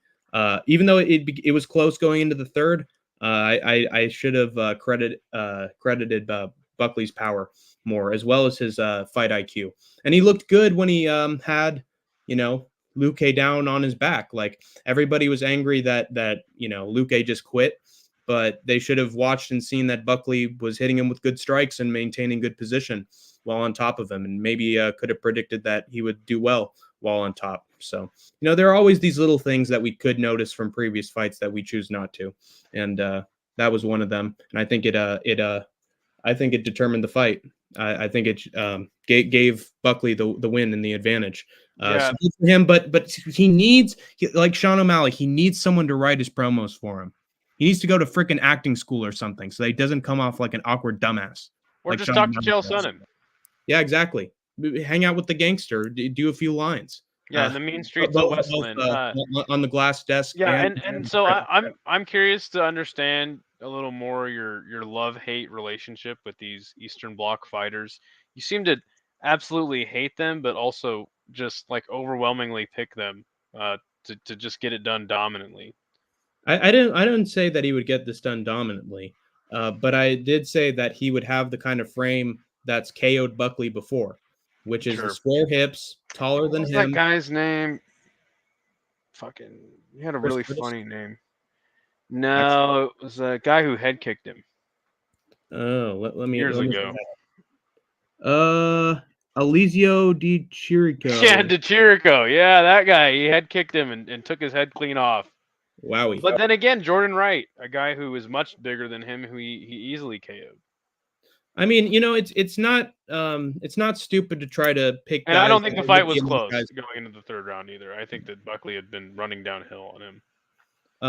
I don't think it was competitive, but I think you could arguably give one of the rounds to Ruziboev.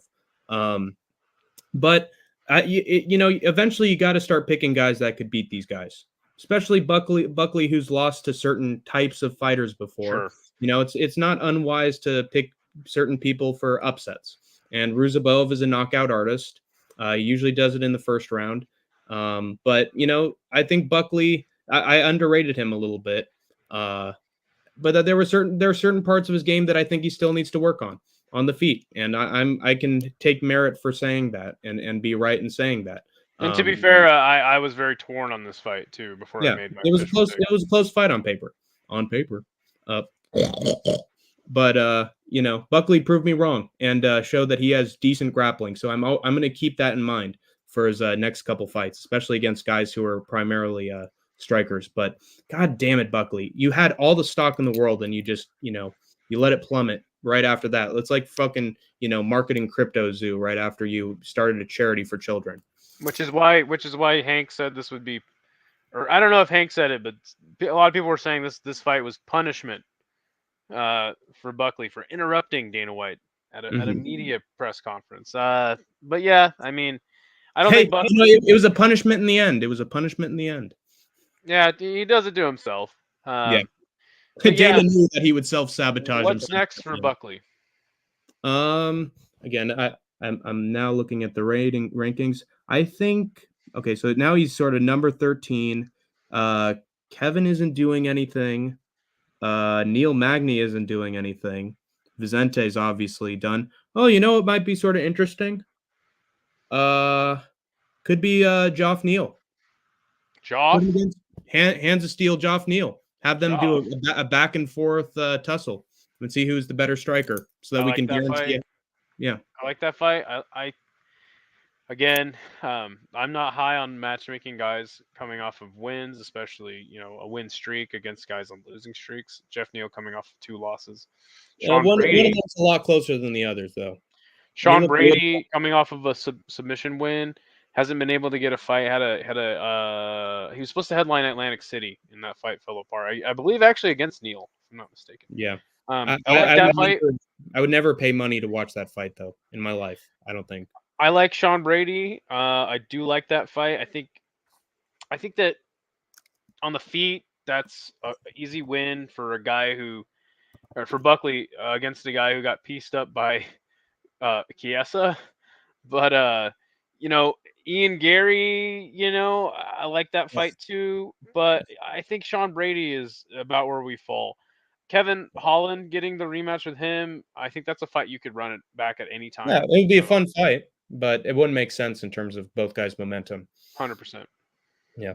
Whatever, just give him some guy in the top 10 or 15, in my opinion. Let him keep that momentum going and try to take the sour taste out of everybody's mouth from that terrible promo. Yeah. Move up the card. Derek Lewis getting it done in the third round. I picked him to get it done in the second. He took a little longer to get going. Nascimento, it looked like maybe he might have had the right game plan coming in, and I think he did in general, right? Wrestled Derek Lewis, getting tired, but he didn't really execute on him. He was more willing to stand and bang with him at certain points. Let me bang, bro! Let me bang! As one Julian Lane once famously said. Yes. But Lewis getting it done, knocking him out, taking off his shorts, fanning his lifeless carcass with the shorts, throwing his cup at the media table.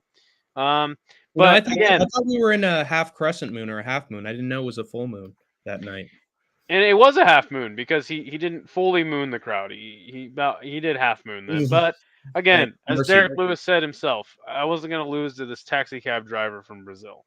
Yeah. And no man who watches cartoons is going to beat me. And that's the level that he's at, man. And I'm not super impressed with this victory just based on that fact that this guy was very hyped up in the promos leading up to the main event on the broadcast for no particular reason other than he was main eventing and he's a heavyweight. Yeah, exactly. You had to do the opening package 5 freaking times in a row between fights and make me lose my mind every 5 seconds. Showing weird ads. But yeah, good win for Derek Lewis. I love Derek Lewis. He keeps the all-time knockout streak alive. Yeah. But again, I don't know where Derek Lewis is at in his career at this point. Yeah. He goes up against a really big, heavy-handed striker. I think it's fade Derek Lewis territory. But hey, you know what? Derek Lewis looked great, and good for him for getting the win and doing what we all wanted him to do. Yes, sir. It wasn't the round 1 KO, but I was actually more satisfied with Lewis winning in round 3 than I was if he just beat him in round 1. Because if you beat him in round 1, I would just say, oh yeah, it was just fluky Derek Lewis. He just has power in his fists and he got the perfect shot, bang.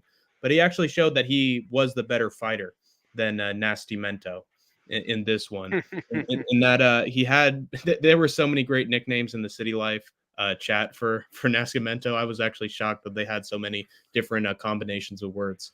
Which is, he should have an urban dictionary dedicated to him. I'm sure he'd be thrilled. But anyway, Nascimento, all he really had was his takedown game, and that got either stuffed by Lewis or he took him down, and then Lewis found a way to get right back up, like he did against Jailton Almeida. And maybe that stem treatment for the shoulders actually helped him in being able to get to his feet easier, and maybe having a more composed frame while he's striking. Either way, stem cell treatment is really good for most athletes and gets them all healed up. So that we were looking at a proper, in good shape and motivated Derek Lewis in St. Louis. Hey, it's in the name, all right. The city was dedicated to him. Its last name was dedicated to him, so he had to show himself off. Not show himself physically off. We were hoping that it would be reserved to the underwears, but he showed off. Yeah, in more he ways showed than off in the one. octagon, that's for sure. Too much. And he got the perfect right hand and rocked him. And I put him on skates. Trust. I left him frozen like Elsa. And he took Nascimento down and just hit him with Chase Hooper fists. Boink, boink, boink, boink on his forehead until the referee called it. And then we got a vintage Derek Lewis celebration afterwards. Gone too far. To me, there's only one fight to make. It's Derek Lewis versus Jairzinho Rosenstruik. Yep. Only just fight. like we had Anthony Smith versus Buskan Guskov, we have to have Derek Lewis versus his clone. Yeah, and he was actually there in the crowd. Why didn't they have him fucking Call him go into out. the cage and fucking face off? That would have been amazing. But again, the UFC hates fun. He was too grossed out by the cup. Some people would say I hate fun, which I do sometimes. But Dana White hates fun more than I do. Yeah, and especially on Mr. tough. No fun. Especially on tough. Yeah. So yeah. But yeah, that's the only fight to make. Put it together. I say make that Lewis's retirement fight and try to convince him that that's his retirement fight. Maybe a UFC Apex main event. You know what they love to do. Maybe put it in Houston. No, I'm just kidding. Oh, thank you. That's much. But yeah, that's the only fight to make, and I don't think there's any debate over that. Yeah, and it was a great cherry on top of the Pepto-Bismol sundae, I'd say. Yeah, that's how it tasted. It tasted sweet. It tasted like something gross chemical shit, but like together it was manageable. It was digestible. So that wraps up our picks and review of the UFC St. Louis recap. I thought this card was decent. I gave it a C+. But yeah, man, I like the card because of the competitive matchmaking. I thought the matchmaking was good on the card. Yeah. We move over to Lomachenko when he defeated Kambosos, but I wanted to quickly talk about. Did you watch this card, by the way? I watched the main event and nothing else because I'm a college student. So there was a very interesting thing that happened, and Jay Sharp can attest to this. In the fight with Andrew Maloney, he loses a split decision. Actually, before we get into that, I wanted to quickly talk about this crazy shit that happened in this fight here with Chernenka Johnson and Nina Hughes. Nina Drama? Wow. The ring announcer at the end of the fight announces the win for Hughes. Okay. So stupid. They're celebrating, everyone's going crazy. And then I'm kind of getting up, like going to get whatever I was doing. And then I thought the stream had like skipped backwards because they were reading the decision again. What? No, this was a very bad performance from the ring announcer, who looks like he may have been some guy they just picked up from Atlantic City. Oh man, I wish I could have been that guy. And he reads the decision the other way for Chernenka Johnson, the hometown lady, and he says, "No, actually, she's the winner of the contest." The commentary team then goes wild and they say, hey, let's get Bruce Buffer. Let's get Jimmy Lennon. Anybody competent other than this clown. And they gave... But then Buffer goes, your winner, Vitor. Oh, I'm sorry. Anthony Smith. Or he's trying to announce Sean Woodson as the winner. And where was that card? Was it in I can't remember where it was, but he goes, Sean Woodson. A big time blunder from that ring announcer. It was truly entertaining. I actually loved it. It was terrible for those involved, but I was thoroughly entertained. Another note before we get into the fights up the card. This broadcast went on for 2.5 hours immediately after the UFC ended. And I regretted not going and skating after the UFC card because I ended up having to stick around for this. And mostly because we had no idea what the bout order was. ESPN didn't tell us. And actually what's weird is this fight took place after Maloney and Guevara. I thought this was professional boxing, not amateur boxing. And yeah, 2.5 hour video was going to happen. We thought Loma was going to come out next after the Guevara and Maloney fight. Ended up being that fight, and we got a very, very funny viral moment out of it. Another thing I wanted to talk about is the split decision loss that Andrew Maloney suffered. I wasn't really tuned into this fight. Those that were had it clearly for Guevara. They actually think that the other judge giving it to Maloney was a little bit of hometown cooking. So Guevara wins after the decision is read. Andrew Maloney standing in the corner, looking all mad. And he says, hey, it was a great fight, blah, blah, blah. The clown ring announcer goes in there and he goes, yeah, everyone thought you lost this fight. And he goes, hey, I'll give him a rematch. He says, hey, man, let's run it back. Let's run it back. And then they go interview Maloney. And he goes, the only way I lost that fight was due to corruption. This is bullshit, man. And fuck that shit, I'm out. And he said he retired, right? That's an L for the Maloneys. Yeah, so he says, fuck this shit, I'm out. I retire. We then had a very long drag, and a women's fight happens. And then we cut to Andrew Maloney in the back.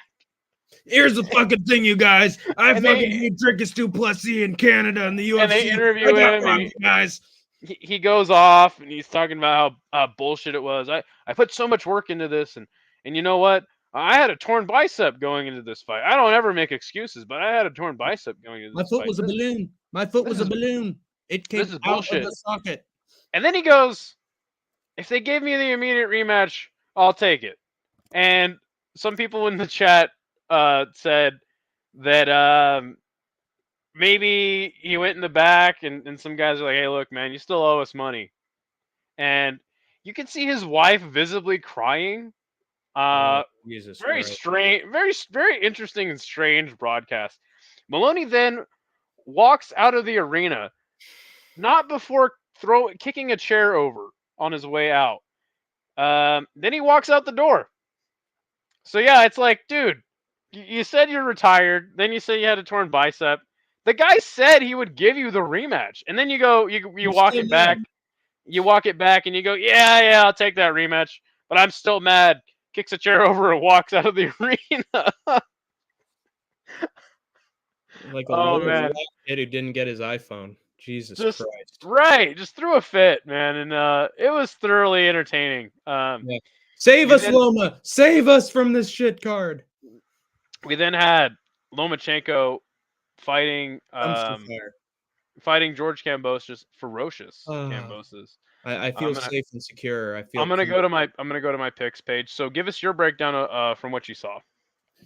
From what I saw, it sort of seemed like Canelo Alvarez versus Jaime Munguia in a way, because it had George, getting the first couple rounds. He was the more powerful guy. He was hitting Loma with a few shots. Ooh, Loma felt that one, and the occasional fluke left or right hand. the occasionally good timed punch. And then Loma just starts figuring him out like he does almost every one of his opponents. Starts picking him apart, finding his shots, getting through the guard, and just pouring on the pressure whenever he can. Counter shot, moves forward. So you're saying it was like Jaime Munguia versus Canelo in the early rounds? Yes. In that, George's best work was when he wasn't gassed. And as soon as he started getting gassed and Loma started to, be a supercomputer Terminator and started reading all the data on George and finding his shots to catch him with some nasty stuff, he started doing so. And he's just smart, dude. He's just one of the smartest boxers out there. And he always has a great game plan. And he has a style that's just natural for being a smart Floyd Mayweather kind of learning computer when it comes to his opponents. And I think he impressed us in that he didn't go to a decision like I would have picked and you picked. But he still has some power. And if he keeps hitting you, eventually he's just going to wear you down. And George was so bad that Loma found the body and just completely took all gas out of his body. Tell me what you said earlier before the stream started. What I said before the stream started is that Loma was super smart in that he hit him to the body, knocked him down with the body shot, and instead of the equivalent of MMA where it's like, oh, I rocked him, now I'm going to take him down. Instead, it was like, oh, I hurt him. Which in that case would be you hurt someone to the body and then you start going crazy to the head. Yeah, crazy to the head. Instead, he kept going to the body because the part that's injured is the part that you keep targeting. Duh. I love that you brought that up, man. Yeah. So, I mean, it's brilliant. I think I've seen Inoue do that a few times as well, where he sees where he's found somebody's weakness and he just keeps biting at it until eventually it takes the other guy down. And like within 5 seconds, body shot, spam, finished him. Beautiful work. And I'm glad that he was able to do it in round 11. He didn't just do it in early rounds. He just slowly put on his master. I'm laughing at James' comment, man. This guy fucking cracks me up. Mm-hmm. Yes, nice, good stuff. Take one step further, and I'll cut it. Yeah, that's beautiful analysis, beautiful breakdown. I love that you brought up the fact that Loma went to the body again after hurting the body. Mm-hmm. This is smart. This is smart. My breakdown of the fights. I don't really have much to add, though. I will add that Kambosos wins the first round. He looked to be boxing okay. Second, third, fourth round I gave to Kambosos because he boxed a lot better. He boxed really good in spots in this fight. But if you were to look at, and I'm actually going to bring it up, the striking stats, because this is just amazing to me in a championship level boxing match. Loma, yeah, again, he just ran downhill. I said he was a snowman, and then I said he was turning into an avalanche on this guy.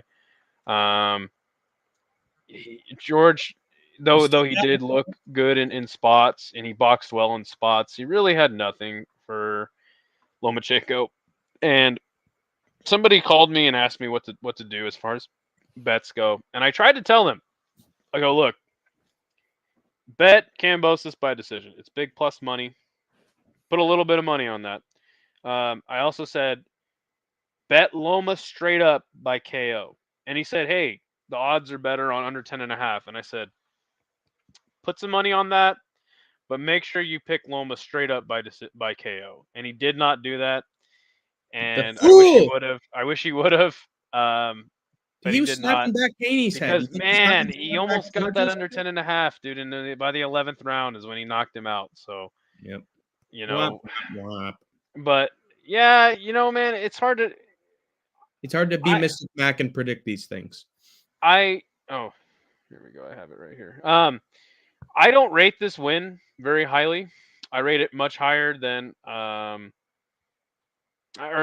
actually rate the Devin Haney performance higher than I do in a loss than I do this win over George Kambosos, because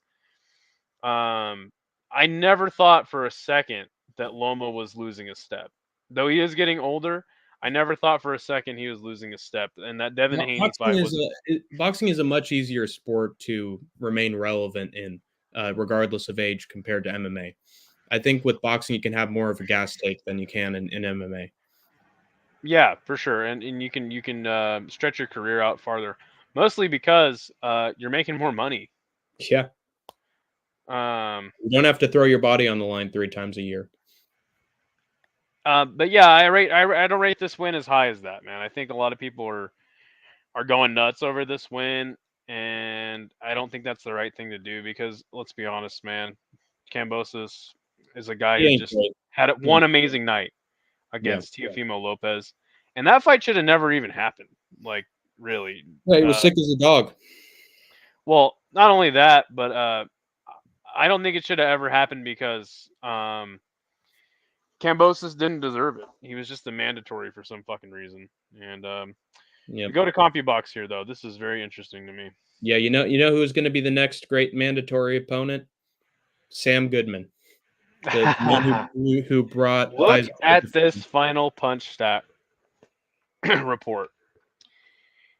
You had Vasily Lomachenko, Wow, 175 punches to Jesus 40 through 11 rounds. He outlanded George. 135 more punches landed. But if you look, George, he actually had activity. He was hanging in there as far as activity. He just could never find Loma. And as I said, he boxed well in fights, but in those fights or in those spots is when he landed the 40 punches. And we go to the round by round stats here. You literally had Loma landing, you literally had George second round, 2 punches landed. Fourth round, 1 punch land. Fifth, 2. Sixth, 7. Look at this, man. And he had 1 punch landed in the 10th round. He's Ryan Garcia, but so much worse. He can't even get off his shot. And we'll get to this now. And yeah, I do agree with this, Sharp. It was a tune-up, stay busy fight for an IBO minor title that nobody gives a single shit about. Oh, sorry, I thought that was no chill. But yeah, what do you want to see next for Loma? I don't know if I want him to have the Haney rematch or not. I'm honestly a little like in the middle on. I'm on the fence. No, Because- that fight's not going to happen, dude. Haney's at 140 now. Yeah, so he's not. Loma ain't It's going not going to happen. So I can breathe a sigh of relief in that regard. Honestly, I like seeing Loma in fights where they're a little competitive, but I like seeing classic Loma performances because he's one of the smartest fighters out there, and he's a talent and a draw. People come to see Loma fight, so he is a draw.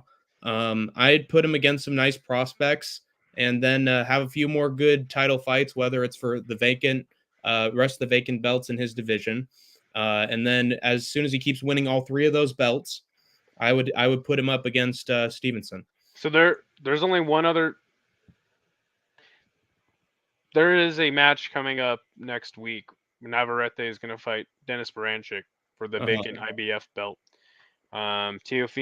No. God, I'm gonna have to look at it. But the other 2 belts are claimed by somebody. And then I think it's Shakur and Tank have the other 2 belts. Yeah. Then there's one vacant belt. I don't think he should have another tune-up, personally. And Matthias J Sharp is a weight class up, so that fight ain't gonna happen unless Loma wants to go to 140, which is not gonna happen. What do you think would be more up your alley in terms of his next opponents? I'll get to that, but I just quickly want to say I've seen this happen before. This is the white Jesus effect with Loma. He boxes a guy that's not on his level, and the only reason that I'm saying this is because this happened with me. Okay, when I first started watching boxing, I saw Loma fight. Tio was the first fight I ever actually sat down and watched in a boxing match. Your ass was I couldn't understand what was happening. The punches were going too fast. I had no idea who had won the fight at the end, and I wasn't very tuned in. But now I'm a little more tuned in. And when I saw the Richard Comey fight and the Nakatani fight, I said, Lomachenko's the best boxer ever. This guy is amazing. How does anyone beat him? And then I got off the sauce, and I realized when he fights a higher level opponent, it's a very close match. So, and this is a testament to what happened when Lomachenko first got into professional ranks. He Beast lost his first title match. Then he fights a bunch of guys that aren't on his level, and he just looks amazing. He gets into a close match with Jermaine Ortiz. Very close match, competitive match, and then he gets into another one with Devin Haney. The high level guys are going to make it close against Loma. A lot of those tricks don't work as well. So in that regard, Tank Davis calls out Lomachenko after the fight. Also, one more thing I wanted to mention is when they were doing the introductions, they had Lomachenko's amateur record, former champion, this and that. On the Kambosos side, they had former world champion, unified. And then they had father of 3. Like, oh my God, have the commentators been listening to Anik recently? right At the highlights, they are both dealing with divorce court as we speak and fighting for the custody of their children. Right. Yeah, and so we were joking around. We are like, former Boy Scout, like won a derby, third place in the derby rate, Former Diddy victim. But one thing I'll say is, Tank Davis calls him out before the fight's even over. He calls him out. He says, "Hey, I'm gonna get through Frank, and then Loma's next." Tank Davis does this constantly. Take what Tank Davis says with a grain of salt, because he's not the guy running his career. Okay, I still believe it's Floyd and Leonard Ellerbe are the guys running his career, though. He's in a public feud with Floyd, which somehow seems to happen every time Tank has a fight coming up. Right? Weird that he. I think not. Yeah, exactly. So, and I've been chastised for saying that on boxing Twitter, and it's like, hey, read the tea leaves. So, Tank Davis calls out. He's much like Conor McGregor. He calls out everybody who has a win or a pulse in and around his division. He calls them all out, and former pronoun. Buckley would like him. So we've been wanting to see that Tank Davis match has been a long time coming. It's been marinating for a very long time. Very. I would love to see that match. I think Tank Davis knocks him out personally, but a match I would like. I'm sad about it. That's why I'm sad about that matchup.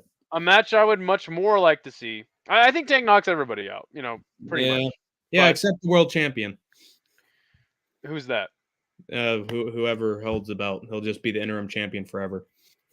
Well, actually, what's hilarious is Tank called Devin the email champ. Has anyone ever emailed the belt to somebody? That never happens. Has that ever happened in sport of boxing? Devin Haney moves up, Tank's the interim champion, and then he's the email champion. They promote him to the actual champion. So, anyway, hated. A fight I'm much more interested in is him versus Shakur Stevenson. Yeah. That's a great competitive matchup between two prospects who have names. I think that would make Lomachenko's not a prospect at this point. No, I'm not saying Loma. I'm saying him versus Shakur Stevenson. Shakur. And this is what a lot of people are seconding Jay Sharp's opinion on that fight. They don't want to see Shakur look good in a fight. And I think he loses a close decision to Shakur, me personally. Now, again, you have another fight coming next week, Navarrete versus Denis Baranchyk. Yay. And I think Tank might be on the money, though, because they'll give him probably the mandatory, or they'll make him the mandatory for something. It'll be some stupid match. They'll have mandatories. All these guys will fight mandatories, and it'll just be retarded. Yep. They'll get in the way for years. They'll get in the way of making the fights we actually want to see, because that's boxing. Yeah, they'll get in the way, but they won't get in a way. Yeah, and Inoue versus Lomachenko is a fight that I think is okay. It's better than the Tank Davis fight for me. Yeah. But because Lomachenko is a small guy. He's a small 135er. So if that's the case, who do you have him fight next? I personally think Shakur is the fight to make. There you go. That's me. Or Navarrete. I think that's another fight that's good, because if he gets to Denis Baranchyk. I believe Denis Baranchyk is Ukrainian or Russian. I think he's Ukrainian. So hey, there's a good plot line for you there. I honestly think that Lomachenko beats Navarrete as well. I think he beats Navarrete too because Navarrete is much too reckless. Unless Navarrete miraculously knocks out Loma, I think he wins a decision. Yep. So maybe that's the fight to make after if he beats Shakur. Yeah, I don't think he beats Shakur, but it's a close match. Yeah. Either way, we're having a point fest. Either way, Tank Davis is the better fight. It's the much better fight. It's a fight that everyone's wanted to see for years. Yeah. But I don't think Tank will fight him. Yep. Whap, whap, whap, whap, whap, wah, wah, wah, wah, wah, wah, wah. Well, Back shit, to the guys. bingo halls, Loma. Anything Back else to the that screen. you No, want to please, say? please. Anything else you want to say, Tank, to wrap up this weekend of fights? I guess I'll just keep the record straight that I am the superior Tank to Tank Davis. My grandfather was Hank the Tank before that little pipsqueak ever got that nickname. So put some respect on that man's name. I'm just following in his legacy. Trust. When I go to war, I'm going to be an unstoppable killing machine. I'm better than any damn boxer. So, and also, I'm glad that we had a show taking place in a major city with a ruckus crowd and local fighters that people could get behind. Regardless of the results, it made the fights more fun. And I can't wait for them to go back to a spot like Manchester or Paris, France, to hear that crowd, because I think they're the best MMA crowds in the entire world. So just waiting by the hour for that. And if one day Dana White can, stop just making promises that he can't keep and actually burns that motherfucker Apex down to the ground, then we could actually have some fun and have some exciting cards every single week and actually make some damn money in this bitch. So yeah, and the crowds make the fights better. Let's be yeah, honest. they always do. We have They a motivate them. litany of combat sports for you next week. We're going to be breaking down. We're going to be previewing it, recapping it. We're giving you guys 4 hours a week. What more do you want from us? Give us a like. Give us a subscribe. Check out Rush City. Check out the Rush City podcast tomorrow. Also, check out City Life. They're always finding some MMA show to watch. So. Yeah, if you like, regional MMA, and certainly it's been helping me on my regional MMA education. Watching Isha's streams. I didn't know you were living in China, No Chill. I didn't know that you liked Power Slap. Yeah, get the fuck out of here with that shit. And hey, entertainment value wise, I actually had a customer I did an install for. I was talking to him. I was like, yeah, you're from Ireland, sick. Do you know Katie Taylor? Do you know this guy? Do you know that guy? And he goes, yeah, I'm not big on boxing. I'm not big on MMA. What I'm big on is that slap fighting. I love everything about these kids, even though all of them are 40 years old. I love everything about those kids and their big ass country boy Bryce Mitchell beards. And like I said, I'm gonna put Brian Barberena on there. Thank you guys for your support, and this is just the beginning. We're gonna keep getting better and better. And yeah, check out Rush City. Yeah, like I said, Isha does a lot more of the regional shows, and he does a lot more MMA.